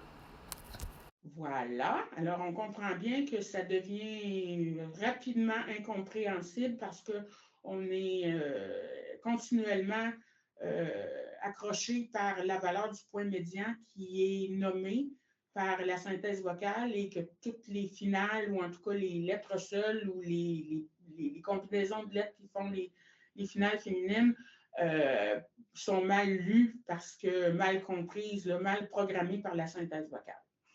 Donc, vous pouvez trouver, on vous a laissé le lien dans le PowerPoint aussi pour vous amuser si vous voulez écouter et réécouter le rendu sonore de cette phrase et sensibiliser aussi les gens à ce que représente l'écriture épicène et de la façon qu'on la fait pour une clientèle qui utilise une synthèse vocale, par exemple.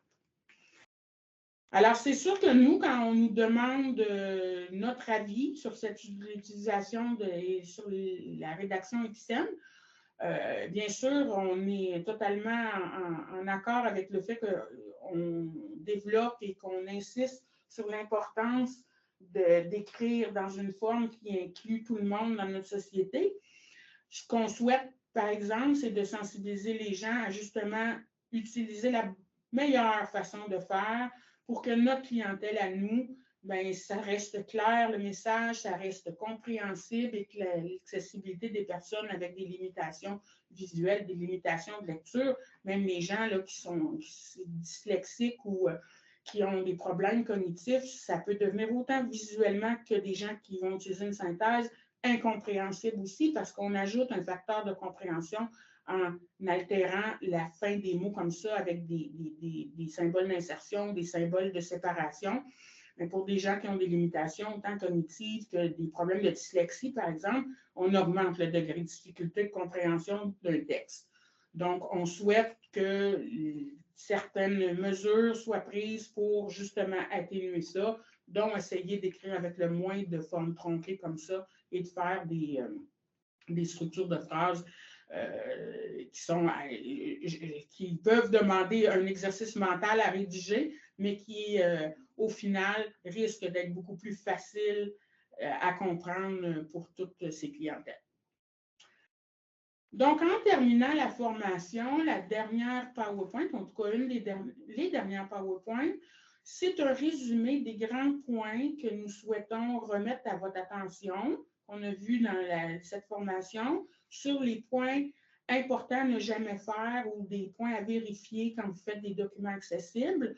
Et je vais laisser Julie les décrire et aussi vous parler de l'outil dans Word qui permet de vérifier l'accessibilité des documents. Donc, Julie, à toi la parole. Donc, voici les rappels des principaux éléments à éviter. Ne jamais utiliser les styles de titre pour des fins de mise en page d'un document. Il faut seulement utiliser les styles pour identifier les différents titres et sous-titres de votre document. Ne pas sauter de niveau de titre. Par exemple, ne pas passer d'un titre de niveau 2 à un titre de niveau 4. Ne jamais utiliser les retours et les tabulations pour effectuer la mise en page de votre document. Utiliser les styles de formatage de liste, paragraphe, retrait, etc. Ne jamais présenter de texte sous forme de colonne. Ne pas utiliser de symboles spéciaux ou de graphiques lors de la création de listes. Plutôt utiliser les symboles de puces standards. Ensuite, ne jamais faire chevaucher un élément de liste sur 2 pages. Ne jamais utiliser le tout en majuscule dans le document ou même dans les titres. Idem pour les petites majuscules. Ne jamais utiliser de tableau pour fin de mise en page, ni d'y insérer des images. Ne pas présenter des tableaux comportant des lignes ou des cellules fusionnées. Ça fait le tour? Ça fait le tour. Merci Julie pour ces rappels. Maintenant, parce que ça nous a souvent été demandé, ou en tout cas discuté dans nos formations en présence, j'aimerais juste que tu fasses une petite sensibilisation à l'outil pour vérifier l'accessibilité dans les documents de Word, qui peut être un bon indicateur de votre travail, puis vous donner des pistes là, à organiser pour que votre document soit plus accessible. Donc, dans Word, il y a un petit outil pour vérifier sommairement l'accessibilité du document. Il faut aller dans Fichier, ensuite aller dans Informations, et puis c'est le dernier, l'avant-dernier bloc qui s'appelle Inspecter le document. Cliquez dessus et puis on a vérifié l'accessibilité. Merci. Mais merci Julie, merci tout le monde d'avoir pris le temps d'écouter, de visualiser cette formation qu'on souhaite aidante dans la réalisation de vos documents Word pour assurer l'accessibilité. Je vous rappelle que de consulter le guide de référence qui est disponible sur notre site Internet. Il y a beaucoup d'informations là-dedans qui font un résumé des points apportés dans cette formation, qui, pour certains points, vont un petit peu plus loin aussi. Vous pouvez aussi communiquer avec nous au service à IMS à l'adresse courriel qui est au bas du PowerPoint ici. Si vous avez des questions, il y a toujours lieu là, que quelqu'un de l'équipe vous aide dans la réalisation de vos adaptations. Donc, merci pour cette écoute.